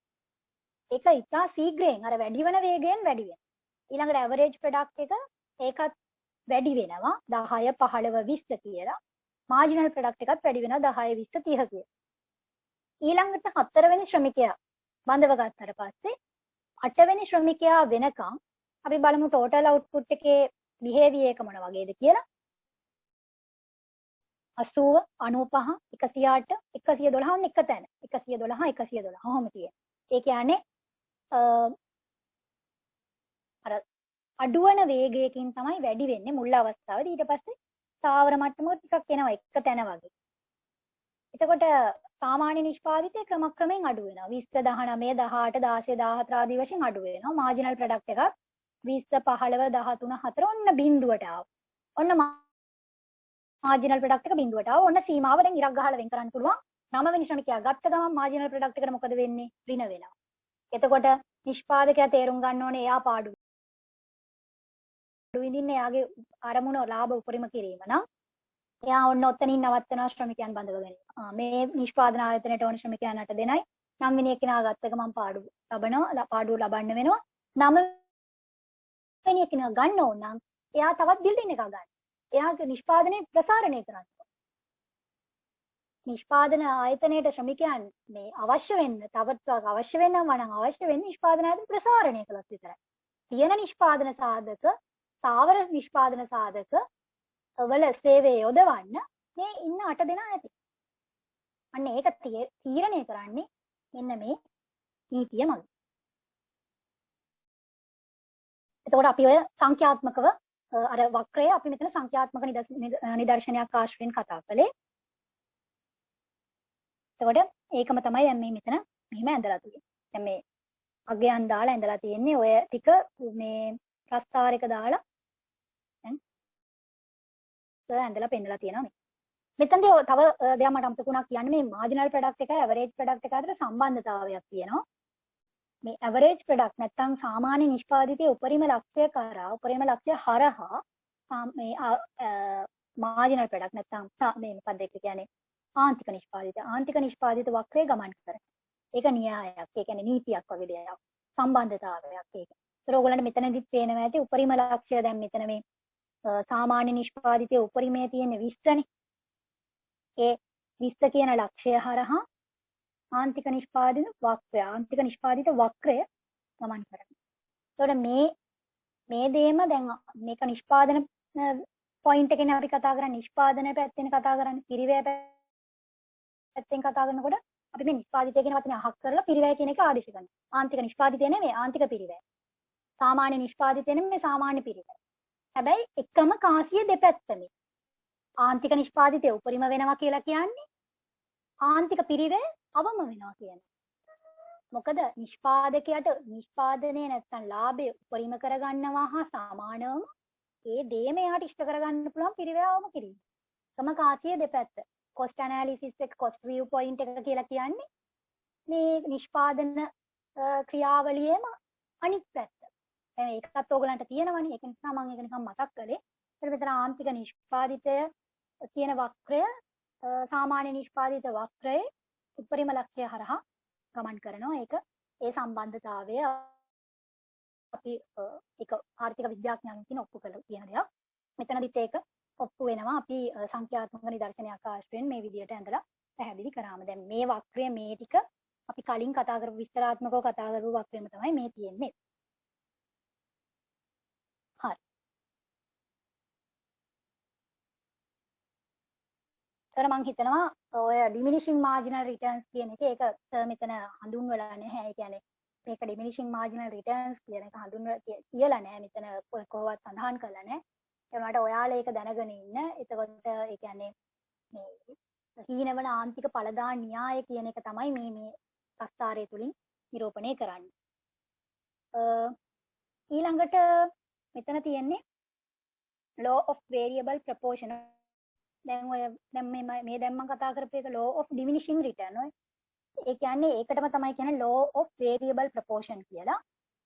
කෙටි කාලයේදී මෙන්න මේ තියරි එක නැත්නම් මේ නීතිය හීනවන ආන්තික ඵලදාන නීතිය තමයි මේ law of diminishing return කියන්නේ. දැන් ඔයාලා ගොඩාක් අය සිංහල මීඩියම් නේ කලේ මේ A level ඉකෝන් එහෙම. එතකොට අපි ඕක හීනවන ආන්තික ඵලදාන න්‍යාය කියලා ඉගෙන ගත්තේ.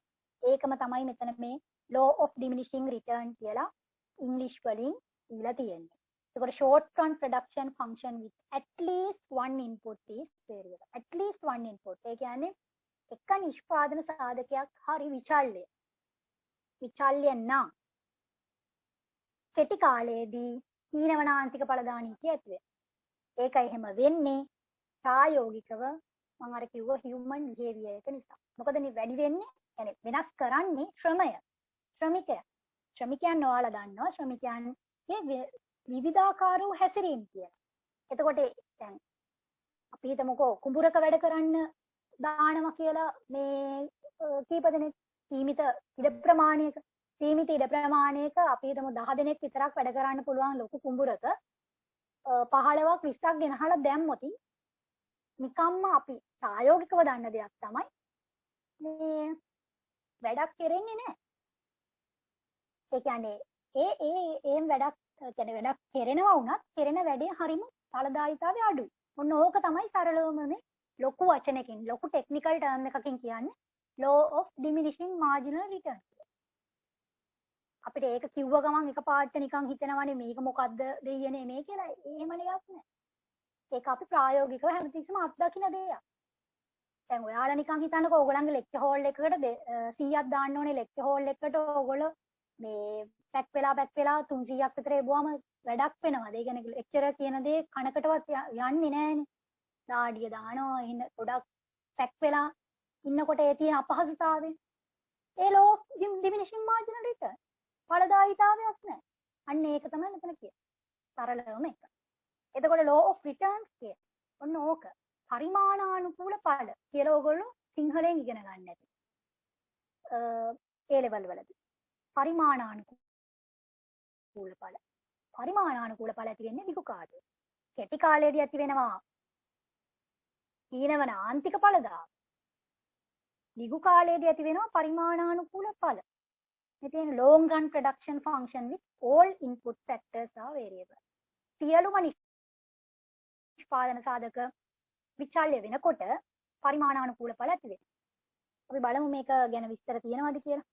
හරි විස්තර තියෙනවා. දීලා තියෙනවා විස්තර. Law of variable proportion, short run production function.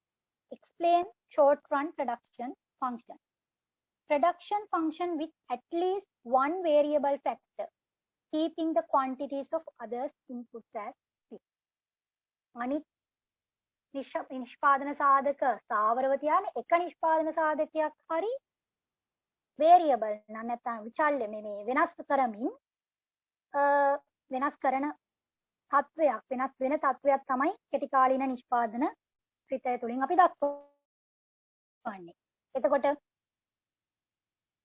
එතන වලට පේනවා ඇති if one of the variable factor of production used more and more unit keeping other inputs fixed. මේකෙන් මේ කියන්නේ සරලවම මේ දේ තමයි අර මම කලින් කිව්ව දේ තමයි. ඒ කියන්නේ හෝල් එක ලොකු කරන්නේ නැතුව හරියට පුටු ටික දෙන්නේ නැතුව හරියට ටෙස්ට් ටික දාන්න නැතුව ඒ හෝල් එක ඒ විදිහට ෆික්ස්ඩ් ඉන්පුට්ස් ටික ෆික්ස්ඩ් ඉන්පුට්ස් කියන්නේ මොනවාද? හෝල් එකක තියෙන ලෙක්චර් හෝල් එකක තියෙන ටේබල් නැත්නම් පුටු ටික ඔය තියෙන පුටු ටික එතකොට මේ දැන් අර ඔයගොල්ලන් අත තියාගෙන ලියන්නේ ඒ තියෙන පුටු ටිකනේ. ඒවා ටික. ඒවනේ තියෙන fixed input මේ ඒ lecture hall එකේ ඉඩ ප්‍රමාණය. ඒ ටික. ඒක fixed තියාගෙන ඕකට අර 100ක් 200ක් 300ක් එහෙම පැක් කරනවා. එතකොට මොකද්ද කියන්නේ? Reduction use more and more unit. more and more unit ඒ කියලා කියන්නේ මේ variable factors එන්න වැඩි කරනකොට මුලදී අපි හිතමු සාමාන්‍යයෙන් 100ක් දාන්න පුළුවන් lecture hall එකක 10ක් 12ක් වගේ ඉන්නවා. එහෙම ඉන්න පුළුවන්. දැන් ඔය ස්පෙෂලායිස් වුණාට ඕගලන්ට ස්පෙෂලායිස් වුණාට පස්සේ ඕගලන්ට තේරෙයි සමහර ලෙක්චර්ස් වලට සමහර ඔප්ෂනල් සබ්ජෙක්ට් වලට ඉන්න 10යි 12යි එහෙම. අන්න එතකොට හොඳට අතපය දිගෑරලා ඉන්නත් පුළුවන්, හරිම සනීපෙට ඉන්නත් පුළුවන්, ප්‍රොඩක්ටිවිටි එකත් වැඩි හැමෝගෙම කොට. හැබැයි එන්නම කට්ටිය වැඩි කරනකොට නිෂ්පාදන ආයතනයකටත් ඕක අදාළයි. එන්නම කට්ටිය වැඩි වෙනකොට එක පුටුව සමහරට බෙදා ගන්න වෙනවා දෙන්නෙක් ඉඳ විතර ඉඳ ගන්න. එතකොට වෙන්නේ මොකද්ද? මුළු නිෂ්පාදිතය අඩු වෙලා ඊට පස්සේ ලක්ෂයකට ඇවිල්ලා ඊට පස්සේ මුළු නිෂ්පාදිතය අඩු වෙනවා. ප්‍රොඩක්ටිවිටි එක අඩු වෙනවා. ඵලදායීතාවය අඩු වෙනවා. අන්න ඒක තමයි මෙතන කියලා තියෙන්නේ. If one of the variable factor of production use more and more unit, keeping other inputs fixed, the total product will increase at an increased rate. අර මං කිව්වේ 10ක් 15ක් වගේ ඉන්නකොට මුලින් වැඩි වෙන වේගයකින් වැඩි වෙනවා. first stage එකේ. ඊට පස්සේ second stage එකේ ඔන්න හිමීට වැඩි වෙනවා. දැන් 10 12 50 60 විතර වුණා. දැන් 80 90 95 වගේ වුණා. ඔන්න දැන් ටිකෙන් ටික දැන් පැක් වීගෙන එනවා වගේ තේන ඔන්න ටිකක් විතර ඵලදායීතාවය හිමීට තමයි වැඩි වෙන්නේ. ඔන්න ඊට පස්සේ දාන්න ගන්නවා. ඔන්න ලෙක්චරට ඕනි වෙනවා පන්ති දෙකකට එකපාර ලෙක්චර් එක කරලා ඉවර කරන්න. එතකොට ඔන්න එකතු වෙනවා 150 200ක් වගේ 100ක් දාන්න පුළුවන් හෝල් එක. අන්න එතකොට මොකද වෙන්නේ? diminishing rate. TP continuously increase but at diminishing rate eventually TP decrease. නැත්නම් total product එක ක්‍රමයෙන් අඩු වෙනවා. ඕක තමයි සරලවම උදාහරණයක් එකම මතක තියාගන්න. diminishing law of diminishing marginal return නැත්නම් law of variable proportion කියලා කියනවා. ඔයාලට උදාහරණයක් ඇතුවම ඕක ලියනවා නම් ලියන්න පුළුවන්. අහුවොත් එහෙම ඒ වගේ ප්‍රශ්නයක්. මොකද ඒ කියන්නේ සාමාන්‍යයෙන් short run production function නේ තියෙන්නේ. short run production function එක long run production function මේවා මේ ඕගලන් සිලබස් එක ඇතුලේ තියෙන ඒවානේ. ඒකට අහන්න පුළුවන් මේ වගේ ප්‍රශ්නයක්. එහෙම වුණාම උදාහරණයක් ඇතුවම උදාහරණය ඔළුවට ගන්න. උදාහරණය ඊට පස්සේ විස්තර කරගන්න පුළුවන්. හැමතිස්සෙම මම කියන්නේ මම නිර්දේශ කරන දේ මම මේ A level අයටත් කියන්නේ ඒක උදාහරණ ප්‍රායෝගිකව. මොකක් හරි එක උදාහරණයක් ඔළුවට අරගෙන ඊට පස්සේ විස්තර කරන්න. ඕගලන්ටත් එහෙම තමයි. මොකද අපි ගොඩක් න්‍යාය විතරයි දන්නේ. අපි දන්නේ නැහැ කොහොමද ප්‍රායෝගිකව ඇප්ලයි කරන්න කියලා. ඒ දේ තමයි අවශ්‍ය වෙන්නේ. දැන් මේකත් එහෙමයි. මේක ඉතා ප්‍රායෝගික ගොඩාක් ප්‍රායෝගික මේ තියරිස් කීපයක් තමයි මේ theory of production කිව්ව පමණින් අපි නිෂ්පාදකයෝ නෙවෙයි නිසා අපිට ෆැමිලිය නැත්තේ නෑ. අපිට ඒක ෆැමිලිය කරගන්න පුළුවන්. මොකද අපිත් යම් අවස්ථාවල මේ නිෂ්පාදනයේ කොටස් නිසා. නිෂ්පාදකයා අපි විසින් අපව හසුරවන නිසා. එතකොට ඒ නිසා අපිට මේවා හරි සමීප උදාහරණ. හොඳයි. දැන් මේ බලන්නකො law of diminishing returns කියන එක. දැන් මේ සර්ගේ ස්ලයිඩ් එකේ මේ ලකුණු කරලා තියෙන්නේ. This law states that as additional units of an input are used in a production process while holding all other input constant. අනිත් සාධක ඔක්කොම constant කරලා labor විතරක් වැඩි කරනවා. ශ්‍රමය විතරක් වැඩි කරනවා. එතකොට result in increments to output. ඒ කියන්නේ output එකට increment එකක් කියන output එක ක්‍රමයෙන් වැඩි වෙනවා. total product එක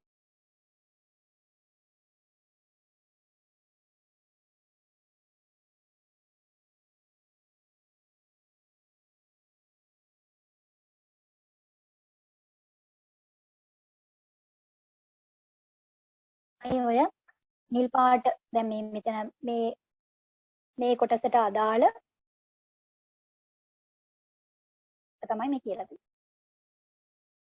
But as the firm uses more and more units of the variable input with the same amount of fixed input, each additional unit of the variable input has less and less of the fixed input to work, and after this point, marginal product of the variable input declines. අපි දැන් නැවත නැවත කතා කළේ ඒකයි. තවදුරටත් variable input නැත්නම් ශ්‍රම සාධකය වැඩි කරන්න එක්තරා අවස්ථාවකින් පස්සේ ආන්තික නිෂ්පාදිතය පින වෙන්න ගන්නවා. එතකොට හඳුනා ගන්න ඕනේ එතන සීමාව. ඒ සීමාවෙන් පස්සේ ශ්‍රමිකයන් බඳවා ගැනීම නතර කරන්න ඕනේ. හොඳයි. එතකොට ඔය අපි කතා කළේ law of diminishing returns නැත්නම් හීනවන ආන්තික ඵලදා නීතිය ගැන.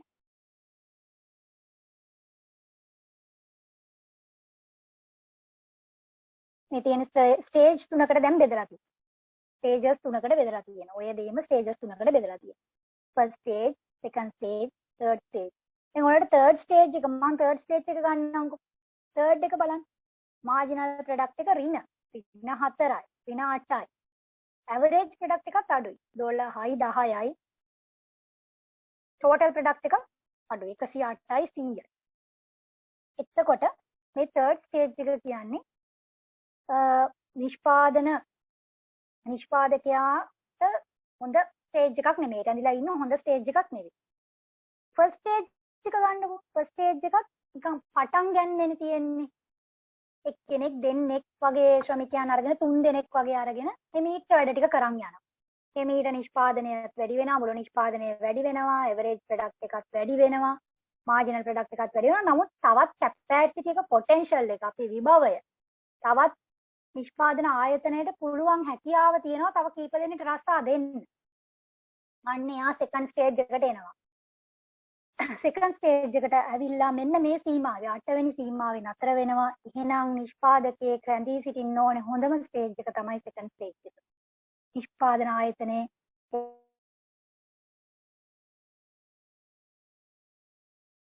ට වඩා අඩුවෙන් බඳව ගැනීමෙන් ඒ විදිහට නිෂ්පාදන ආයතනය ගෙන ගියොත් ඵලදායීතාවය දීර්ඝ කාලයක් තිස්සේ රඳවා ගන්න පුළුවන්.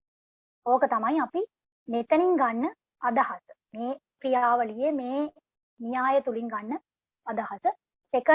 Second stage is more favorable for the producer to maintain their operation. කියන්නේ. හොඳයි. මේ තියෙන්නේ stages of production. මේක නිල් පාටින්, කහ පාටින්, කොළ පාටින් ලකුණු කරලා තියෙනවා stages තුන. එතකොට first stage එකේ මේ නිල් පාට ලකුණු කරලා තියෙන stage එකේ range of production for which increases in the use of variable input cost increases in its average product. එතනදී average product එක නැත්තම් සාමාන්‍ය නිෂ්පාදිතය වැඩි වෙනවා මේ stage එකේ. ඊළඟට මේ B කියන stage එකේදී marginal product එකත් අඩු වෙනවා, average product එකත් අඩු වෙනවා, slow rate එකකින් total product නැත්තම් මුළු නිෂ්පාදිතය වැඩි වෙනවා සහ උපරිම සීමාවට එනවා. C කියන ලක්ෂයෙන් ආරම්භ වෙන කොළ පාටින් නිරූපණය කරලා තියෙන ස්ටේජ් එකේදී හැමදේම total product එකයි average product එකයි අඩු වෙනවා. ඒ වගේම marginal product එක ඍණ වෙනවා. ඒ නිසා මේ ස්ටේජ් එක not favorable කියලා අපිට කියන්න පුළුවන්. ඒක හොඳ නැහැ. නිෂ්පාදන ආයතනයක් පාඩු ලබන්න අවස්ථාව තියෙනවා ඒ ස්ටේජ් එකේ රැඳිලා හිටියොත්. ඒක නිසා තමයි ඔය වන්දි දීලා සමහර සේවකයෝ ආස් කරනවා. ඒ වගේ අවස්ථා වෙන්නේ ඒ පාඩු ලබන ආයතන ඔය ස්ටේජ් එක අවොයිඩ් කරන්න තමයි අර සෙකන්ඩ් ස්ටේජ් එකේ රැඳිලා ඉන්නේ. තමයි මේ දේවල් කරන්නේ. හරි දැන් අපි දීර්ඝ වශයෙන් කතා කරේ මේ මෙතන ඊට පස්සේ ඕගලන්ට මේ සයිට් සෙට් එක තියෙනවනේ ඔයාලා බලන්න. මේ ෆස්ට් ස්ටේජ් එකේ තියෙන බිහේවියර් එක මොකක්ද? ටෝටල් ප්‍රොඩක්ට් එකේ ඇවරේජ් ප්‍රොඩක්ට් මාර්ජිනල් ප්‍රොඩක්ට් අපි ආයෙක නැවත අපි ඒක කතා කරා. ඒ වගේම සෙකන්ඩ් ස්ටේජ් එකේ තමයි ඩිමිනිෂින් රිටර්න් කියන අවස්ථාව තියෙන්නේ. එතකොට ඒකෙදි ටෝටල් ප්‍රොඩක්ට් එකට මොකද වෙන්නේ? ඇවරේජ් මාර්ජිනල් ප්‍රොඩක්ට් වලට මොකද වෙන්නේ? ඊට පස්සේ තර්ඩ් ස්ටේජ් එකේ නෙගටිව් රිටර්න් කියලා අපි කියනවා. එතකොට පළවෙනි අවස්ථාව ඉන්ක්‍රීසින් රිටර්න්ස් කියනවා. දැන් ඔයගොල්ලන්ට මේක විස්තර කරන්න ඉන්න පුළුවන්. එහෙම ප්‍රශ්නයක් ඇහුවොත් describe the stages in law of variable proportion by using graphical presentation. සං ඒ වගේ ඇහුවොත් එතකොට ඔයා graphical presentation එක මුලින්ම අඳින්න ඕනේ. මේ graphical presentation එක මුලින්ම අඳින්න ඕනේ. ඇඳලා ඉවර වෙලා ඊළඟට ඕගොල්ලෝ එක් stage එකේ තියෙන මේ behavior එක total product එකේ behavior එක average product එකේ marginal product එකේ තියෙන behavior එක discuss කරන්න. ඒ වගේම මෙතන දැන් first stage එකේ increasing return. What is the behavior of total product curve?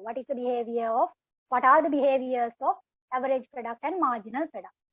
එතකොට when it comes to second stage අන්න එහෙම තමයි යන්න ඕනේ. එතකොට diminishing return. එතකොට total product එකට මොකද වෙන්නේ? average product, marginal product මොකද වෙන්නේ?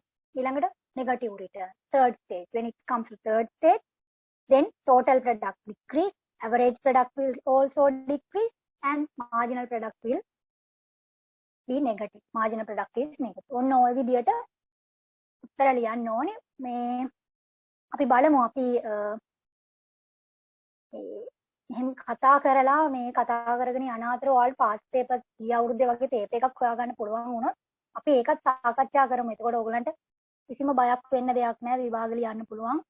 මේ ඔය ඔක්කොලටම එහෙම අපි කතා කළොත් පේපර් එකක්. එතකොට ඔයාලට කොන්ෆිඩන්ස් උත් වෙනවා මේක කොහොමද මේක උත්තරේ ගොඩනගන්නේ. ඒ වගේ කියලා. අපි ඉගෙන ගන්නකොට අපි කලේ එහෙම තමයි. දැන් ඔයාලට ප්‍රශ්න තියෙන්නේ දැන් ලයිබ්‍රරි ගිහිල්ලා පේපර්ස් ගන්න විදියක් නැහැ නේ. අපි නම් ෆොටෝකෝපි කරලා කොහොම හරි එහෙම කරගත්තා. ඔයාලා කවුරු හරි සීනියර් අයියා කෙනෙක් හරි කවුරු හරි අයියලා එහෙම සම්බන්ධ ඒ වගේ තියෙනවා නම් කලින් බැච් එකේ පොඩ්ඩක් මේක තියෙන පේපර් එක පොඩ්ඩක් එවා ගන්න පුළුවන් නම් මට ෆොටෝ එකක් හරි ගහලා එවන්න. එතකොට මට ඕගලන්ට මේ මෙන්න මේවට මේ උත්තරේ එන්නේ කියලා අපිට එහෙම සාකච්ඡා කරගන්න පුළුවන්.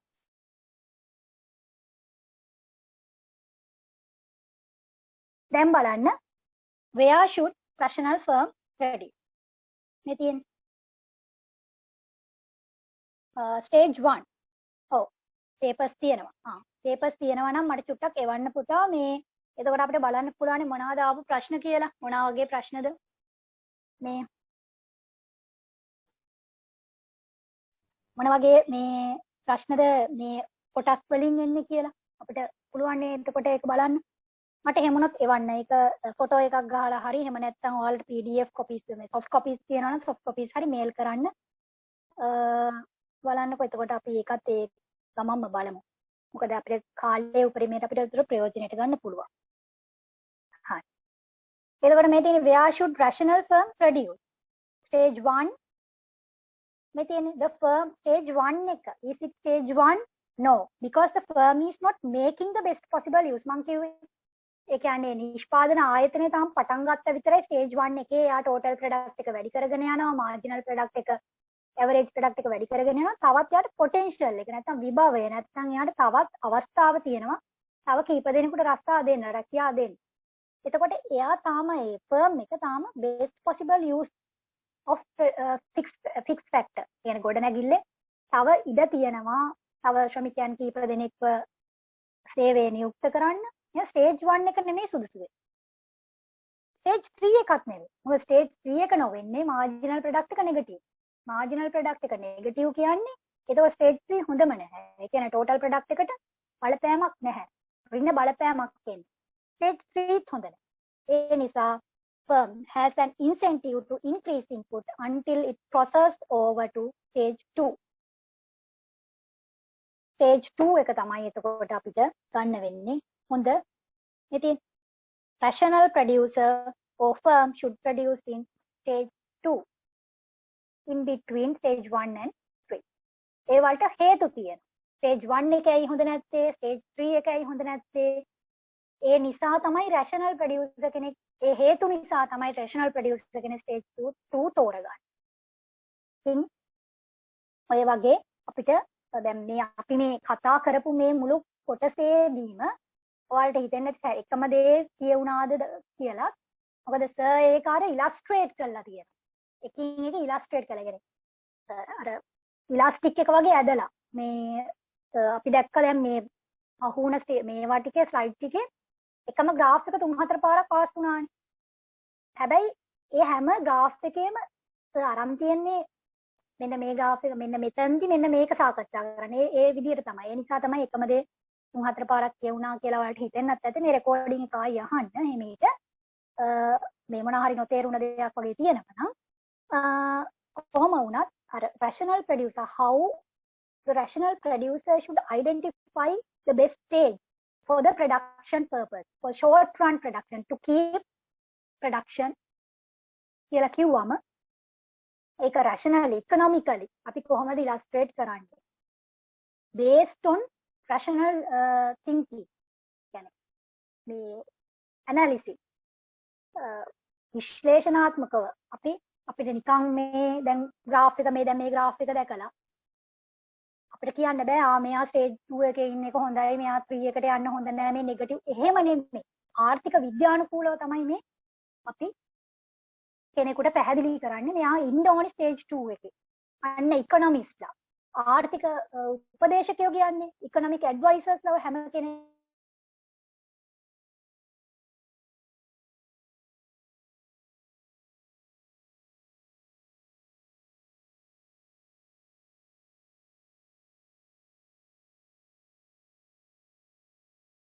අනේ අනුව තමයි මැනේජ්මන්ට් එක තීරණ ගන්න. ඉතින් තියරි එකක් තමයි මේක. අපි සාමාන්‍යයෙන් අපි විභාගයට විතරක් වගේ මේවා ફોකස් කරාට මේක බිස්නස් එකක් පටන් ගන්න දවසට ඔයාලට අතිශය වැදගත් වෙන කරුණක්. හොඳයි. එතකොට but where exactly the firm will operate within stage 2? ඔන්න ඊළඟ ප්‍රශ්නේ. දැන් stage 2 එක අපි අඳුරගත්තා.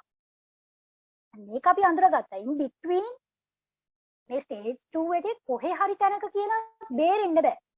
දැන් ඔය economic advisor කෙනෙක් නම් stage 2 එක favorable කියලා වාට පොත වහලා දාලා එන්න බෑ. Exactly we have to identify. ඉතින් දැන් අපි stage 2 කියලා අඳුරගත්තා, but where exactly the firm will operate within stage 2 cannot be determined only on the basis of product curve. product curves වලින් විතරක් මේක අපිට කියන්න බෑ. අන්න එතකොට අපිට calculus අවශ්‍ය වෙනවා. අවකලනය කියන කොටස්. We need information about input cost and price of output. දැන් ඔන්න calculus වලින්, calculus නැත්නම් කලනය, අවකලනය, අනුකලනය ඔය දේවල් වලින් අපිට අවශ්‍ය වෙනවා මේ point එක කොහෙද මොන මේ stage 2 එකේ කොහෙද හොඳම තැන මේ නිෂ්පාදකයා රැඳෙන්න ඕනේ. දැන් බලන්න calculus වලින් අරගෙන තියෙන්නේ මේක differentiation, integration කියන කොටස් වලින්. ඒතකොට marginal product of labor කියලා කියන්නේ අපි දන්නවා දැන් කලිනුත් එක පුතෙක් කිව්වා marginal product එක ගන්න කොහොමද කියලා. change in output divided by change in labor input. ඒ කියන්නේ delta Q over delta L. එතකොට inputs outputs දෙකම මෙතන කියනවා are continuously or infinitesimally divisible. ඒ කියන්නේ මේක මේ inputs outputs අපිට බෙදන්න පුළුවන් නිරන්තරයෙන්ම කියන වගේ අදහසක් මෙතන තියෙන්නේ. එතකොට rather than being measured in discrete units, ඒ කියන්නේ මේ බෙදාවෙන් කරන්නේ කියන්නේ හැමතිස්සෙම වෙනස් වෙනවා වගේ අදහසක්, බෙදාවෙන් කරන්න පුළුවන් ඒ වගේ අදහසක් මෙතන තියෙන්නේ. අපි එහෙම කරනවා assume කරලා දැන් මේ මෙතන තියෙන total output එකයි labor එකයිනේ. එතකොට මෙතන අපි ඒක calculus වලින් නැත්නම් අපි මේ කලනය, අවකලනය, අනුකලනය, කලනය කියන මේ statistical ඒ method එකෙන් අපි මේ ගන්නවා. මේක මෙන්න මේකට තමයි කියන්නේ Cobb-Douglas function, production function කියලා. මේක වැදගත් වෙනවා ඔයාලට. මේක දැන් මේ අහුන්නේ නැති කොටසක් A level වලට. එතකොට මෙතන MPL අරන් තියෙනවා මේ ඔයගලන්ට පේනවා ඇති. MPL equals එතකොට මේ differentiation දැන් එතන Q එතකොට differentiate කරලා මෙතන delta මේ L differentiation of L කියලා එහෙම අරන් තියෙනවා. එතකොට මෙතන ඔයාලට පේනවා මේ production function එක. මේ production function එක short run production function එකක්. quantity equals function of L and K. ඒ කියන්නේ ලේබර් කියන සාධකය නැත්නම් විශාල සාධකයයි k කියන එක කොන්ස්ටන්ට් නිසා තමයි නැත්නම් මේ ෆික්ස් නිසා තමයි මේ ඩෑෂ් එකක් දාලා තියෙන්නේ. එතකොට මෙතනදී බලන්න example let's consider the following production function. Q equals 8k to the power of 0.5 වගේ L cut half නැත්නම් to the power of 0.5 එහෙම අරන් තියෙනවා. එතකොට එහෙම අරගෙන MPL කියන එක ගත්තොත් ඩිෆරන්ෂියේෂන් එකෙන් අරගෙන තියෙන්නේ. දැන් මෙතන මේ ඩිෆරන්ෂියේෂන් එක ගන්නකොට අර 8k half ඊට පස්සේ මෙතන මේ half එක මේ half L minus half එහෙම කියලා අපිට මේ මෙන්න මේ සූත්‍රය අරගෙන මේ සූත්‍රයට දාලා සූත්‍රය කියන්නේ මේ ඩිෆරන්ෂියේට් කරලා ඒ වගේ ගත්තම මේ k කියන්නේ 1 කියලා ගත්තොත් ඒ කියන්නේ k constant නේ. එතකොට ඒක 1 කියලා ගත්තොත් total product එක එනවා. එතකොට මේ 8 into 1. එතකොට මේ k equals 1. එතකොට මේ 8 into 1 half කියන්නේ 1 වල කුමන හෝ බලයක් ඒක 1 වෙනවනේ. එතකොට 8 එතකොට total product එකට සමාන වෙන්නේ 8l half කියන එක. MPL කියන එක සමාන වෙන්නේ 4 into 4l minus half කියන එක. මෙතන 8 වල half 4. එතකොට 4l minus half කියන එක තමයි. නැත්නම් 0 කියන එක තමයි. ඒතර කොබ් ඩග්ලස් ෆන්ක්ෂන් එක යටතේ අපිට මේකෙන් ඩිරයිව් කරන්න පුළුවන් මේ total product එකයි marginal product එකයි.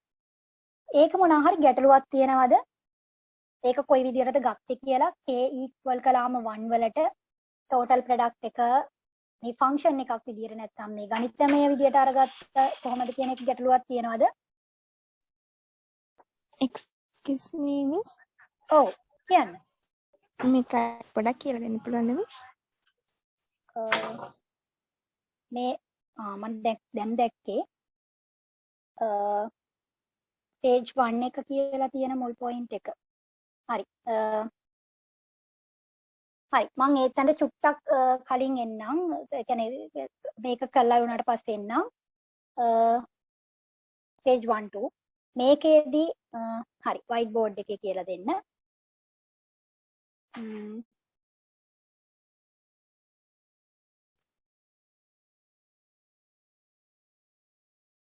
මෙතන MPL කියලා තියෙනවනේ.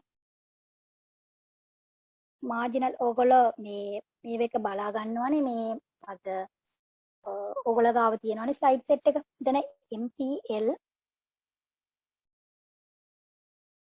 කියලා කියන්නේ මෙතන differentiation of product මේ දෙකම differentiate කරලා ගන්න ඕනි කියලා තමයි මෙතන මේ calculus වලින් මෙතන කියන්නේ. හරි. එතකොට අපි ගත්තොත් මේ ෆන්ක්ෂන් එක ගත්තොත් මේ q කියලා මෙන්න මෙහෙම ෆන්ක්ෂන් එකක් දීලා තිබ්බොත් 8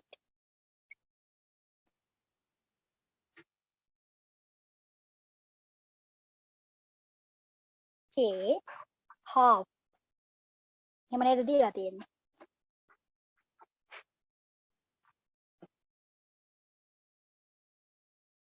හරි මට චුට්ටක් ෆන්ක්ෂන් එක කියන්න.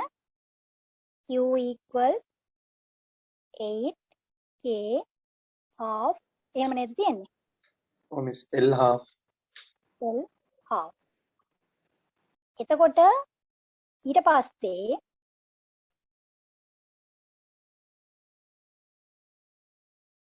එතන අපි ගත්තොත් කොයි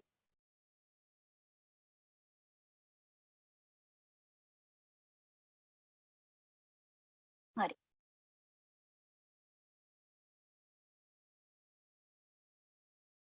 මේක ඊට පස්සේ කරලා තියෙන ඩිෆරන්ෂියේට් කරලා අරගෙන තියෙනවා. දැන් මාර්ජිනල් ප්‍රොඩක්ට් කියලා කියන්නේ මේකේ ඩිෆරන්ෂියේෂන් එකනේ. ඒ කියන්නේ මේ ඩෙල්ටා මේ ක්වොන්ටිටි එකේ ඩිෆරන්ෂියේෂන් එක කියලා ගත්තොත්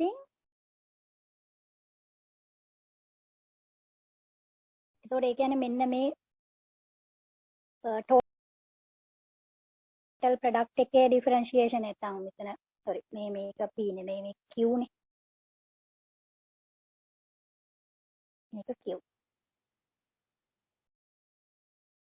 එතන marginal product එක කිව්වම මෙතන අරන් තියෙන්නේ මේක fixed නිසා මේ K කියන එක fixed නේ. එතකොට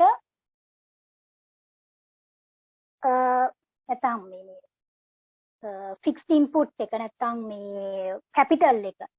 එතකොට capital එක fixed නිසා ඒක හැමම අරන් තියෙනවා. 8k half කියලා. ඔයාලට පේනවා ඇතිනේ. MPL equals 8k half. මොකද ඒක fixed. ඒ නිසා මෙන්න මේ කොටස.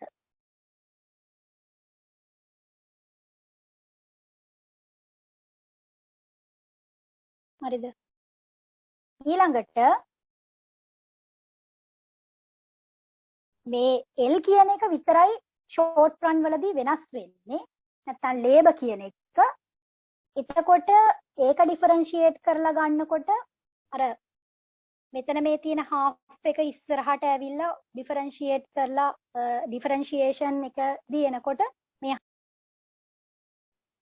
හරි. දැන් ඔයාලට තේරුණාද අර fixed input එක fixed නිසා අපි ඒක වෙනස් කරන්න යන්නේ නැහැ. ඒක හැමම ගන්නවා 8k half කියලා. ඊළඟට ඔය මේ මෙතන තියෙනවනේ මේ ඔයාලට පේනවා ඇතිනේ මෙතන මේ half L minus half කියලා අවිල්ලා තියෙන්නේ. මේක differentiate කරනකොට මෙන්න මේ ඔයාලා differentiation කරලා තියෙනවා කියලා මං හිතනවා. එතකොට මෙතන තියෙන power එක ඉස්සරහට එනවා. power එක ඉස්සරහට එනවා කියන්නේ මේ half කියන එක ඉස්සරහට එනවා. L මෙතන තියෙන්නේ 1. හරිද? ඒ කියන්නේ කොහොමත් ඕනෑම මේ ෆිගර් එකක නැත්තම් මේ තියෙන ඕනෑම ෆැක්ට් එකක මේ 1 කියන එක එකේ බලය තියෙනවනේ. ඒතර එකෙන් භාගයක් අඩු කරාම කීයද? එතකොට එතන භාගයයි කියලා අවිල්ලා තියෙන්නේ එහෙම. මම ඒක පැහැදිලිව ලිව්වොත්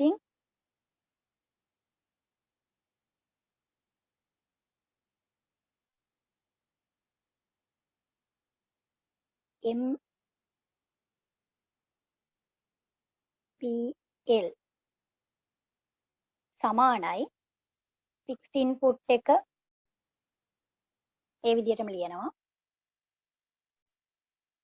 L කියන differentiate කරාම half L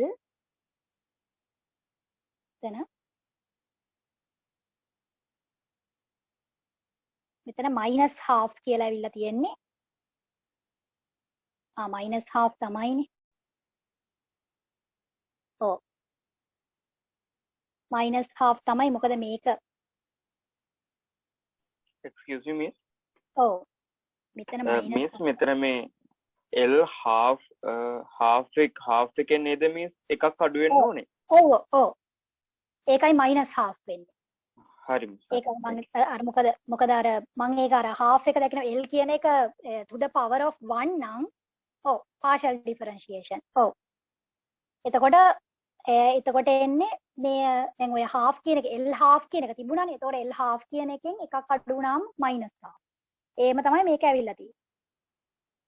එතකොට දැන් TP ගන්නකොට total product ගන්නකොට අපි කියනවා K කියන්නේ 1යි කියලා. K 1ට සමානයි නම් එතකොට මේ සම්පූර්ණ එකම 1ට සමානයිනේ.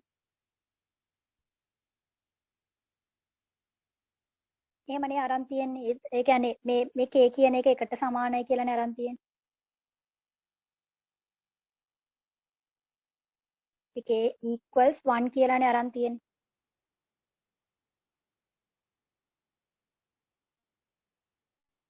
ඊට පස්සේ total product කියලා කියන්නේ එහෙම ගත්තොත් මේකේ පෙන්නලා තියෙනවා 8L half කියලා. එතකොට total product කියලා කියන්නේ price into quantity. එතකොට එහෙම අරගෙන තිබ්බම එතකොට මෙතන 8k half දැන් අපි marginal product එක එහෙම derive කළා අර quantity එකෙන්.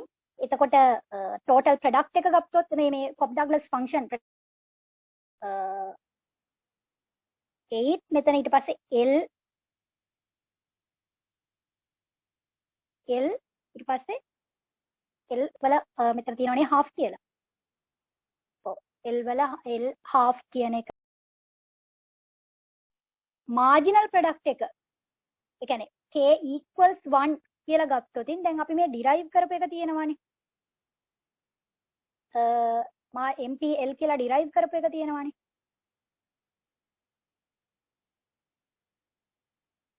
ඉතින්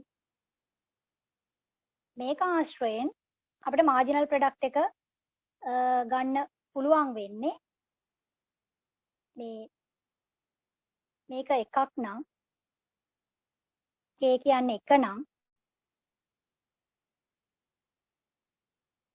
එකේ කියන ඒ සමානයි එකයි කියලා අරගෙන ඊට පස්සේ මේ 8 half කියන්නේ ඒතර 4යි L half එහෙම අපිට මේ derive කරන්න පුළුවන් කියලායි මේ Cobb Douglas function එකේ කියන්නේ ඉන්න මම ෂෙයා කරන්න මේව එක මේ cute එක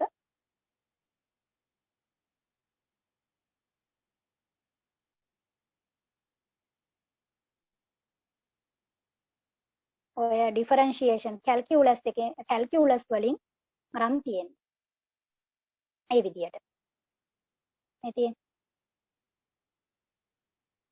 එතකොට මෙතන මේ k කියන්නේ 1යි කියලා අරගෙන එතකොට 8 half කියලා කියන 4යි. එතකොට 4l minus half කියලා තමයි මේ මෙතනදී marginal product එක අපිට අවසානයේ උත්තරේ විදියට ගන්න පුළුවන් වෙලා තියෙන්නේ.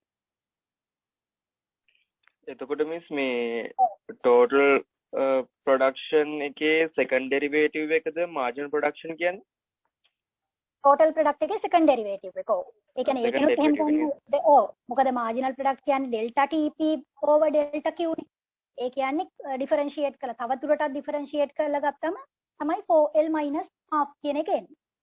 එහෙම ගන්න. එතනින් එහෙම ගන්නත් පුළුවන්. අතන එකට කියලා ආදේශ කරලා එහෙම ගන්නත් හරි මැඩම් thank you. මිස් මෙතන ඒතර Q කියලා දීලා තියෙන අපිට මේ production function එකද?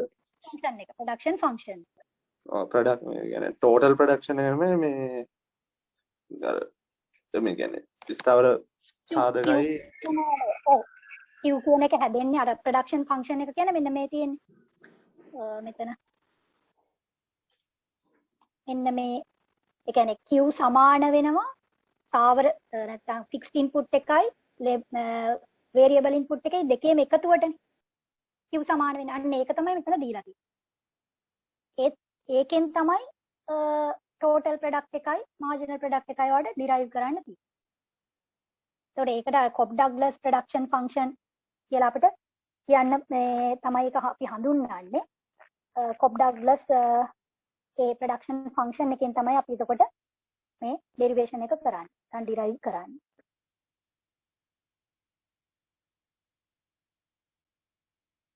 ඒක අර calculus උතන්ට අදාළ කරන stat එකක් උතන්ට මේ mix කරලා ඒ කියන්නේ stat එකේ තියෙන දැනුම අරගෙන තමයි උතන අපිට ඒක ගණනය කිරීම කරන්න තියෙන්නේ.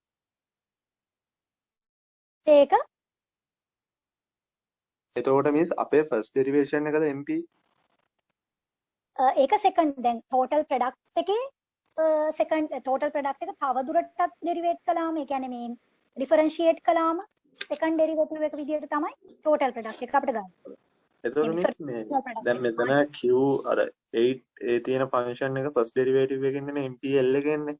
එතකොට එතන එනවා අපිට L එකට මේ minus half එකක් නැන්නේ. minus half එක.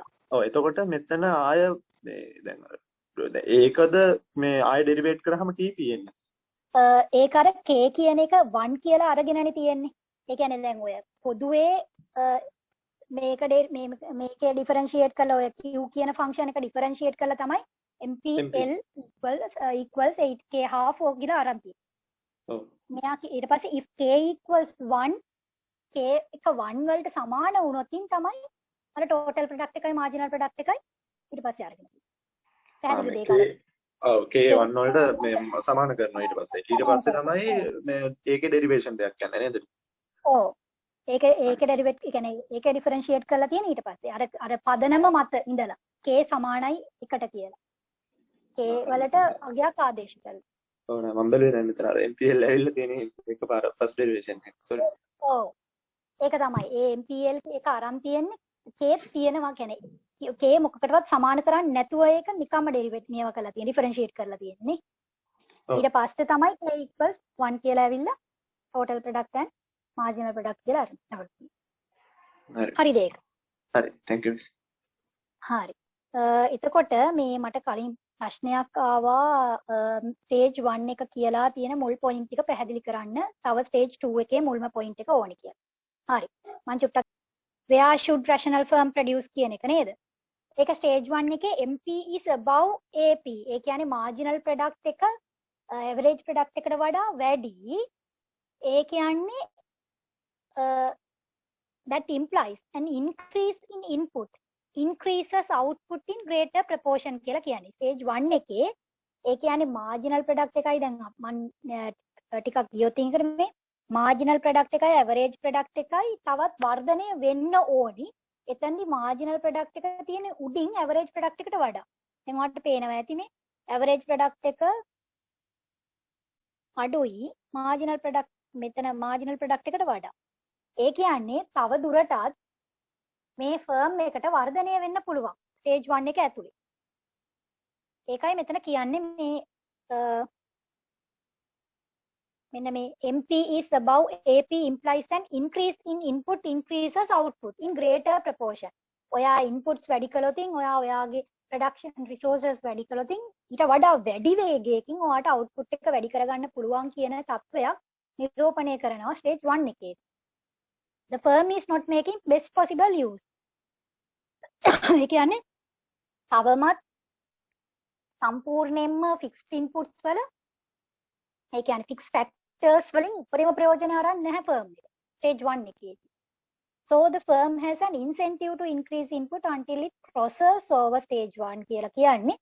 එතකොට තව දුරටත් මේ production factors කියලා කියන්නේ මේ labor factor එක වැඩි කරලා stage 2 එකේදී labor factor එක වැඩි කරලා තව දුරටත් වැඩි කිරීමේ අවකාශය තියෙනවා. මේ සහ ඊළඟට stage 3 එකේදී MP is negative implies contribution of additional labor is negative. So the total output decreases. ඒ කියන්නේ marginal product එක negative වෙනවා. ඒ marginal product එක negative වෙනවා කියලා කියන්නේ තව දුරටත් තව ශ්‍රමිකයෙක්ගේ contribution එක දායකත්වයේ වැඩි වුණොත් ඒ හේතු decrease වෙනවා. Total ඒ නිසා unwise it will be unwise. ඒක හොඳ තීරණයක් නෙමෙයි. තව වැඩිපුර labor කෙනෙක් නැත්නම් තව වැඩිපුර ශ්‍රමිකයෙක් යොදවන්න කියලයි ඒ පොයින්ට් එකේ කියන්නේ. පැහැදිලිද මේ පොයින්ට්ස් ටික? මේ ස්ලයිඩ් එකේ පොයින්ට්ස් ටික පැහැදිලිද පුතා? ඔයාලට ප්‍රශ්න තිබුණ එක්කෙනා අනිත් අයටත් පැහැදිලිද? මොන හරි ගැටලුවක් තියෙනවා නම් අහන්න. මේ පොයින්ට්ස් ටික පැහැදිලිද? හරි. හරි. ඊළඟට මේ පොයින්ට්ස් ටික දැන් මේ ස්ටේජ් 2 එකේදී කියන්නේ MP is below AP. මම ආයිමත් චුට්ටක් යන්නම් ආපස්සට. මේ ස්ටේජ් 2 එකේදී බලන්නකෝ. මේ මාර්ජිනල් ප්‍රොඩක්ට් එක දැන් අඩුයි මේ. මාර්ජිනල් ප්‍රොඩක්ට් එක අඩුයි. ඇවරේජ් ප්‍රොඩක්ට් එක වැඩි. Marginal product is below than average product කියන්නේ ඒකයි. මාර්ජිනල් ප්‍රොඩක්ට් අඩුයි. ඇවරේජ් ප්‍රොඩක්ට් එක වැඩි. අන්න. එතකොට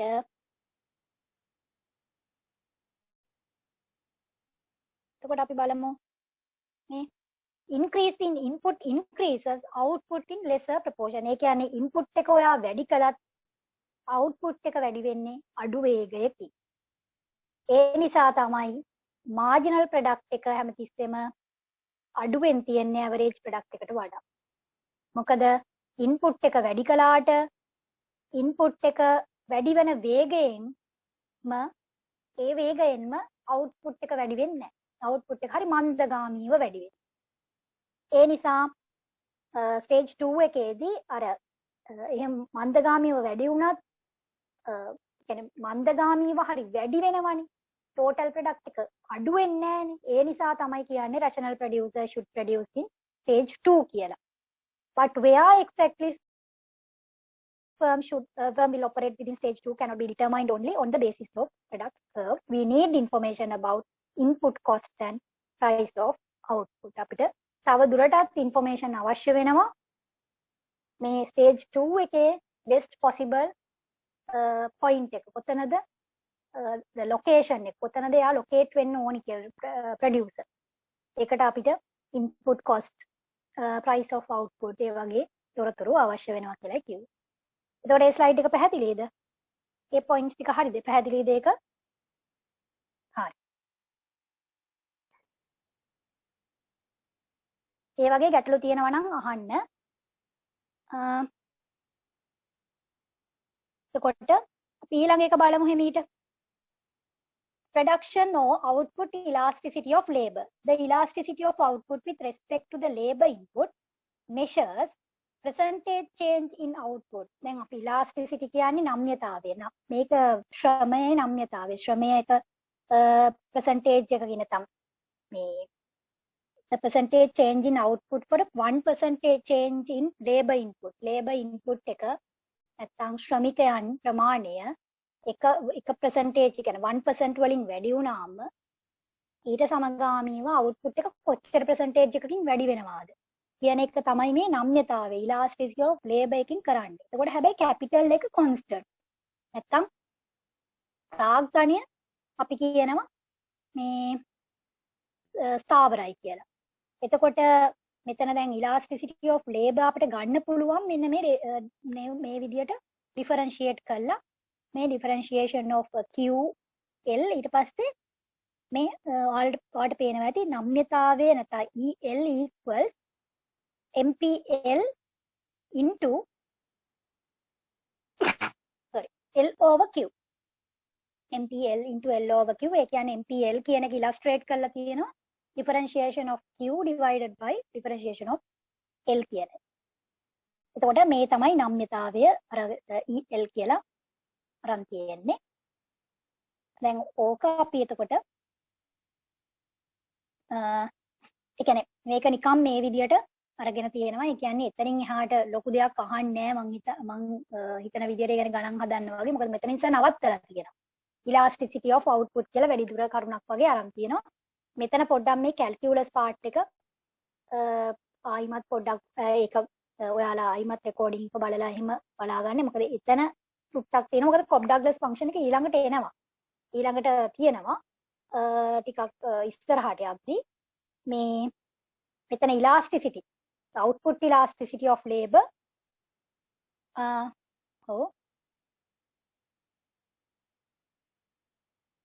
yes කියලා කියන්නේ කොච්චර ප්‍රමාණයකින්ද? ඒ කියන්නේ අපි දන්නවා output එක වෙනස් වෙනවා කියලා අපි දන්නවනේ. output එක වෙනස් වෙනවා කියලා අපි දන්නවා labor එක වෙනස් වුණාම. නමුත් percentage wise ඒ කියන්නේ labor එක වෙනස් වුණාම 1% output එක කොච්චර percentage එකක් වෙනස් වෙනවාද කියන එක හරියටම quantify කරගන්න. හරියටම ගණනය කරගන්න තමයි elasticity කියන එක අපි යොදාගන්නේ. දැන් අපි දන්නවන්නේ ওই දෙක අතර තියෙන සම්බන්ධතාවය. output එක වෙනස් වෙනවා. දැන් ඒකනේ අපි කිව්වේ labor එක මෙහෙම gradually increase වෙනවා. labor එක වැඩි වෙනවා. වැඩි වෙනකොට TP එක වැඩි වෙනවා. increasing rate එකෙන් increase වෙනවා. decreasing rate එකෙන් decrease වෙනවා. but by how much will it increase? by how much? අන්න ඒක තමයි. ඒ කියන්නේ දැන් ඔකට හොඳම උදාහරණය ඔයාලා ඔච්චර සංකීර්ණ විදිහට යන්න එපා. අපි නිකන් කියන්නකො මෙහෙම. දැන් මිලයි ඉල්ලුමයි අතර අපි දන්නවා මිලයි ඉල්ලුමයි අතර තියෙන ඍණ සම්බන්ධයක් කියලා. මිල වැඩි වෙනකොට අඩු වෙනකොට ඉල්ලුම වැඩි වෙනවා. නමුත් එක්කෙනෙක් අහන්න පුළුවන් හරි. මම දන්නවා ওই සම්බන්ධතාවය. නමුත් මට කියන්න මිල රුපියලකින් වැඩි වෙනකොට ඉල්ලුම කොච්චර ප්‍රමාණයකින් වැඩි වෙනවද කියලා මට හදලා දෙන්න පුළුවන්. මිල රුපියල් 2කින් වැඩි වෙනකොට ඉල්ලුම කොච්චර ප්‍රමාණයකින් අඩු වෙනවද කියලා මට කියලා දෙන්න පුළුවන්. අන්න එතකොට ඔයාට අවශ්‍ය වෙනව නේද ගණනය කිරීමක්. අන්නේ ගණනය කිරීම තමයි මෙතන මේ නම්‍යතාවයෙන් කරන්නේ. ඒ වගේම තමයි දැන් ඔයා දන්න ඔයාට කියන්න පුළුවන් මැනේජ්මන්ට් බෝඩ් ඔෆ් ඩිරෙක්ටර්ස් වලට මැනේජ්මන්ට් එකට ගිහිල්ලා අවුට්පුට් එක වැඩි වෙනවා. මෙන්න මෙච්චර ලේබරර්ස්ලා ගාණක් ඔයා ගත්තොත් ඉන්ක්‍රීසිං රේට් එක ඉන්ක්‍රීස් වෙනවා. මේ ලේබරර්ස්ලා ප්‍රමාණය ගත්තොත් මේ ලේබරර්ස්ලා ප්‍රමාණය ගත්තොත් ඩික්‍රීසිං රේට් එකෙන් ඩික්‍රීස් වෙනවා. එයාලට හරි එයා දන්නවා ඒක. එයාලට අවශ්‍යයි in detail by how much total output will be affected කියලා. ඔයා එක percentage එකකින් labor වැඩි කළොත් එක percentage එකකින් labor වැඩි කළොත් by how much total output will increase අන්න ඒකයි යාට අවශ්‍ය. එයාට ගණනය කිරීමක් අවශ්‍ය වෙනවා. ඒ ගණනය කිරීම තමයි මෙන්න මේ සූත්‍රයෙන් කරන්නේ. EL elasticity of labor. ඔයා දැන් ගණනය කරන්න ඕනේ. elasticity of labor ඒ කියන්නේ MPL into L over Q කියන සූත්‍රයෙන්. හැබැයි සර් මෙතෙන්දි ගණනය කිරීමක් උදාහරණයක් වගේ හැමවත් අරන් නෑ. නිකන් just for your knowledge. ඒ කියන්නේ additional වගේ කියන්නත් බෑ. අපි ඉස්සරහට යමු. ඔව් elasticity සූත්‍රය දාලා AP TP වගුවෙන් ඔව් ඒක අපිට බලමු. ඒක අපි ඒක හදන්න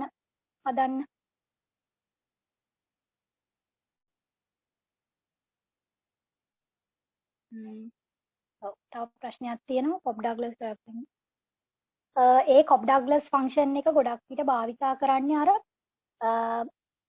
මොන පොයින්ට් එක කියන්නේ සාමාන්‍යයෙන් ඔය දැන් අපි සම්බන්ධතාවයක් තමයි නිරූපණය කරන්නේ. මෙන්න මෙච්චර මේ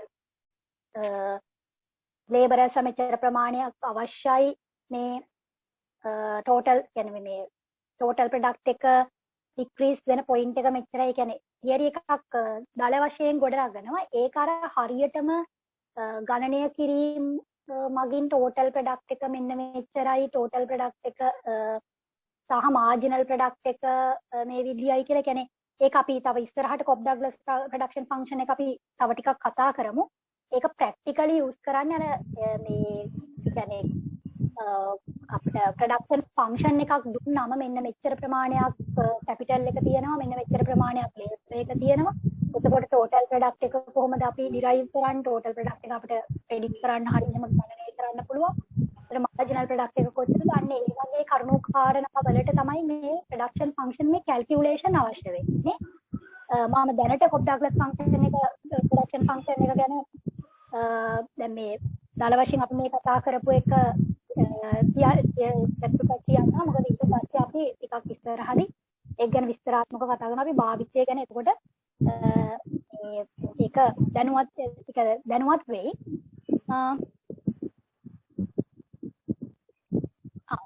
එතකොට වගුවෙන් ගන්න විදිය. හරි. වගුවෙන් ගන්න විදිය ගත්තොත් අපි බලමු. එතන මේ වගුව නේද?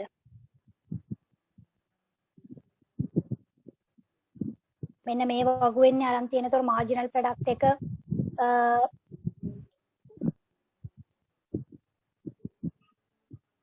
එතකොට අපි මෙන්න මේකෙන් ගත්තොත් මාර්ජිනල් ප්‍රොඩක්ට් එක දැන් මේ මෙන්න මේ පළවෙනි ස්ටේජ් එකේ ගත්තොත් පළවෙනි ස්ටේජ් එකේ පළවෙනි ෆිගර් එක ගත්තොත් මෙතන මාර්ජිනල් ප්‍රොඩක්ට් 10.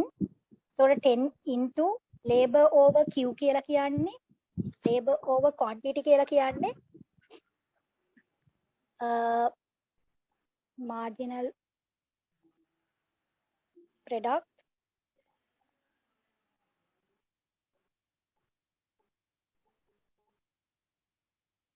L over Q. එතකොට elasticity එතකොට මෙතන වගුවෙන්ම ගන්නවා නම් කෙලින්ම මාර්ජිනල් ප්‍රොඩක්ට් එක කෙලින්ම දීලා තියෙනවානේ. ඒ කියන්නේ මාර්ජිනල් ප්‍රොඩක්ට් එක කෙලින්ම අපි කැල්කියුලේට් කරලා තියෙනවානේ. එහෙම කැල්කියුලේට් කරාම අපිට කෙලින්ම මේක කියන්නේ ඩිෆරන්ෂියේට් කරන්නේ නැතුව කෙලින්ම ආදේශ කරන්නත් පුළුවන්. මෙතන මේකේ දීලා තියෙනවා නම්. නැත්නම් අපිට ෆන්ක්ෂන් එකක් වගේ දෙන්න වෙනවා නම් නැත්නම් මෙන්න මෙහෙම ගත්තොත් මෙතන මේ තියෙන්නේ 4L minus half කියලා. කොහොමද සර් ගත්තේ? ඒ කියන්නේ අර වගුවෙන් කෙලින්ම දත්ත වලින් ගත්තද නැත්නම් මේ ෆන්ක්ෂන් එක ඒ කියන්නේ ඩිෆරන්ෂিয়েට් කරලාද ගත්තේ? ඒක කොහොමද ගත්තේ? හරි. වගුවෙන් ගත්තේ. හරි. වගුවෙන් ගත්තේ එතකොට වගුවෙන් කෙලින්ම ගත්තා නම් 10 තමයි අරගන්න ඕනේ. එතකොට 10 අරගෙන නේද? දැන් පළවෙනි අවස්ථාව කියලා ගමුකෝ අපි. ඉන්ටර්වල් එකක් ඕනිද? මම මේක ඉවරම කළා ඊට පස්සේ කොහොමත් කියන්නේ දැන් පැය දෙකක් වගේ අපි එක දිගට කරානේ. ඊට පස්සේ අපි හෙටත් කරන්න කියලා බැලුවේ. ඒක නිසා මම මෙහෙම එක විදියටම ඉවර කරන්න කියලා බැලුවේ. එතකොට අපිට ලොං රන් එකෙන් හෙට අපිට පටන් ගන්න පුළුවන් දිගට කරන් යන්න පුළුවන් ඒකයි. එතකොට මේක අපි මේක ඉවර කරමු. මේ එකයිනේ තියෙන්නේ. ඔව්. මෙතන වගුවෙන් ගත්තා කියලා කිව්වම පුතා මෙතන දැන් අපිට ගන්න පුළුවන් නේද මේ අර පළවෙනි එක ගත්තම 10 කියලා අරගෙන ඊට පස්සේ 10 කියලා ඇවිල්ලා තියන්නේ මෙතන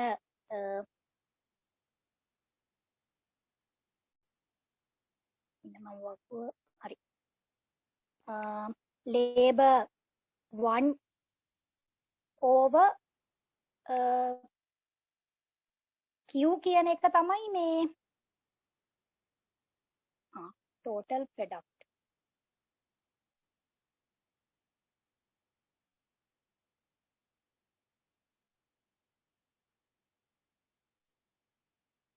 L over Q කියලානේ තියෙන්නේ.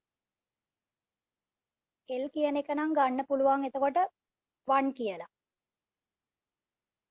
එතකොට Q මේ quantity එක එතකොට අර මෙතන අර මේ පොඩි අපහැදිලිතාවයක් මටත් තියෙන්නේ මේ මෙතන සූත්‍ර විතරයි දීලා තියෙන්නේ මොකක්වත් අර ප්‍රොඩක්ෂන් ෆන්ක්ෂන් එක රිලේට් කරලා නැහැ. ප්‍රොඩක්ෂන් ෆන්ක්ෂන් එක ප්‍රීවියස් ප්‍රොඩක්ෂන් ෆන්ක්ෂන් එක බේස් කරගෙන මෙතන ඉලාස්ටිසිටි එක ගන්නවද? මොකද එතන එහෙම මේ කියලා නැහැ. ඒක නිසා අර කොහොමද මේ කියලා චුට්ටක් මට මේ කියන්න කොහොමද ඒ කියන්නේ සර් මේ වගුවෙන් අරගත්ත විදියට Q කියන එක මේ ගැලපුණේ කොහොමද එතකොට?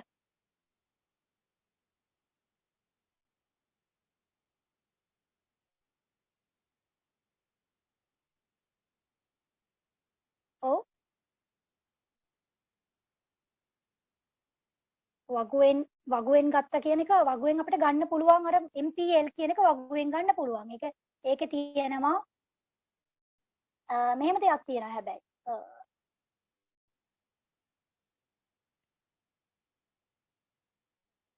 නෑ Q කියන එක ඩිරයිව් කරගන්න විදිය තමයි එතන ගැටලුව තියෙන්නේ. يعني මෙතන සර් ගාණක් වගේ හදලා පෙන්නුවා නම් එතන නිකන් දීලා විතරයිනේ තියෙන්නේ.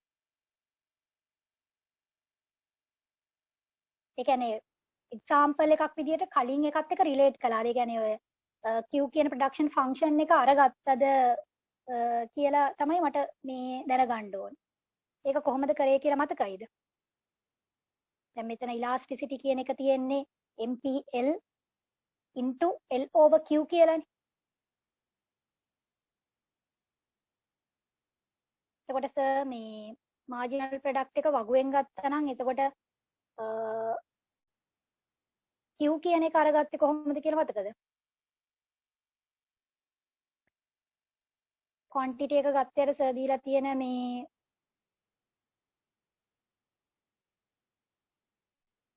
ෆන්ක්ෂන් එකෙන්ද? මේ සර් දීලා තියෙන ප්‍රොඩක්ෂන් ෆන්ක්ෂන් එකෙන්ද?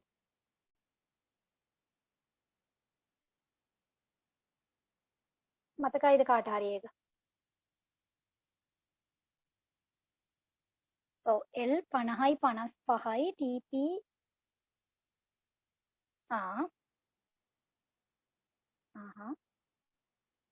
එතකොට එහෙම ගන්න පුළුවන් ඩෙල්ටා දැන් ඔව් L 50යි 55යි එක ඒ කියන්නේ ලක්ෂ දෙකක් අරගෙන නේද? ලක්ෂ දෙකක් අරගෙන L කියන එක 50යි 55 100 කියලා අරගෙන ඉලාස්ටිසිටි එක එතකොට අපි L 50යි අපි මෙහෙම ගමුකෝ.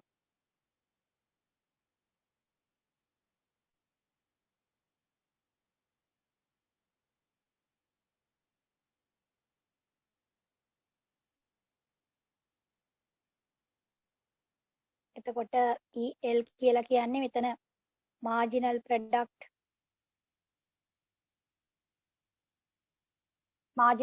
කියලා කියන්නේ එතකොට delta TP නේ. delta TP කියලා කියන්නේ 2/5 into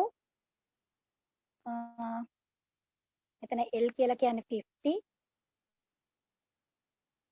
divided by 100. तर marginal product කියන්නේ delta TP.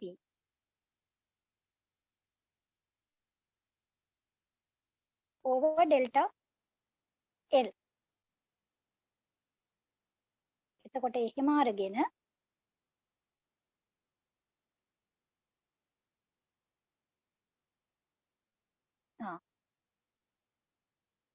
මේ විදිහට නේද එතකොට ගන්න. මෙන්න බලන්න මේ විදිහට තමයි සර්ච් අරන් තියෙන්නේ.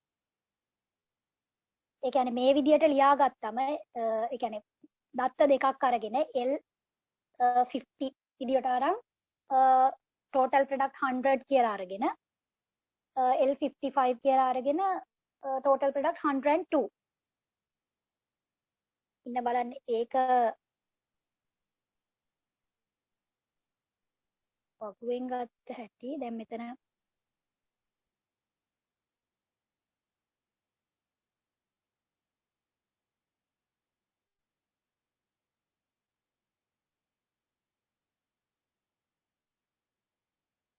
මේ විදිහට අරගත්තම දැන් delta TP divided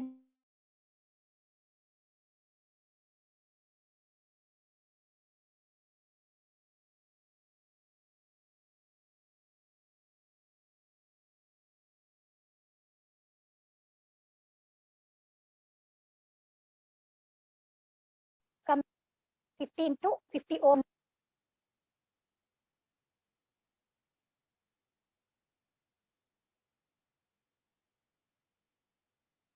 මේ වැලියු එක ඒක තමයි දැන් මෙතන මේ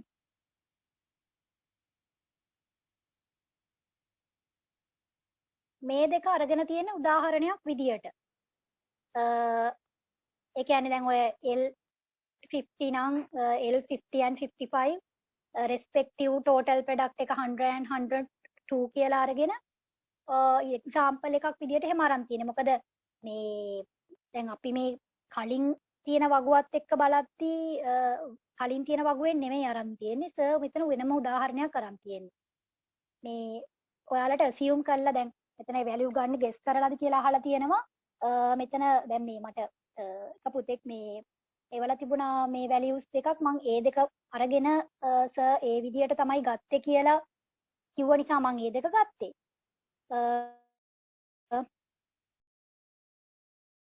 දැන් නිකන් ගත්තොත් මේ විදියට ගමු. අපි වගුවෙන් ගමු එහෙම වුණොත්.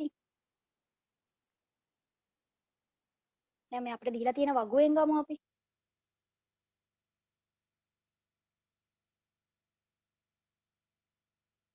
L PP මම ගන්නවා වගුවේ 1 2යි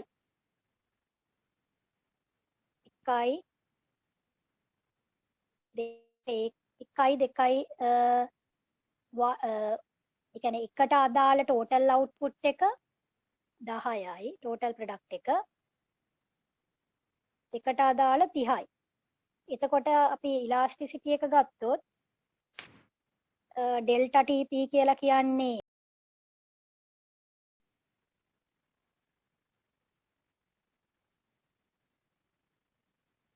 විස්තර මෙතන delta L කියලා කියන්නේ 1යි.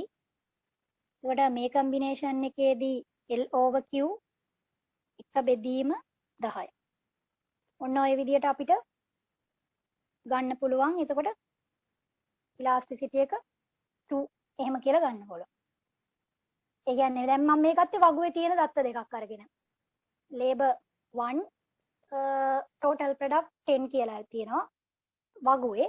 labor 2 කියන එකේ total product එක 30 කියලා තියෙනවා. ඒක අරගෙන ඉවර වෙලා ඒකෙන් ඉලාස්ටිසිටි එක හෙව්වම 20 කියන්නේ delta TP divided by delta L ඒ කියන්නේ 1 20 over 1 into 1 over 10 නැත්නම් 2 over 30 කියලාත් වෙනමත් ගන්න. ඒ වගේ එක එක ලක්ෂයේදී අපිට නම්‍යතාවය හොයන්නත් පුළුවන්. එතකොට ඒ විදිහට තමයි මේ සර් අරන් තියෙන assume අර මම කලින් ගත්ත මේ මට මේ chat එකේදී පුතෙක් කෙවුවා data දෙකක් ඒ සර් ගත්ත කියලා assume කළා කියලා.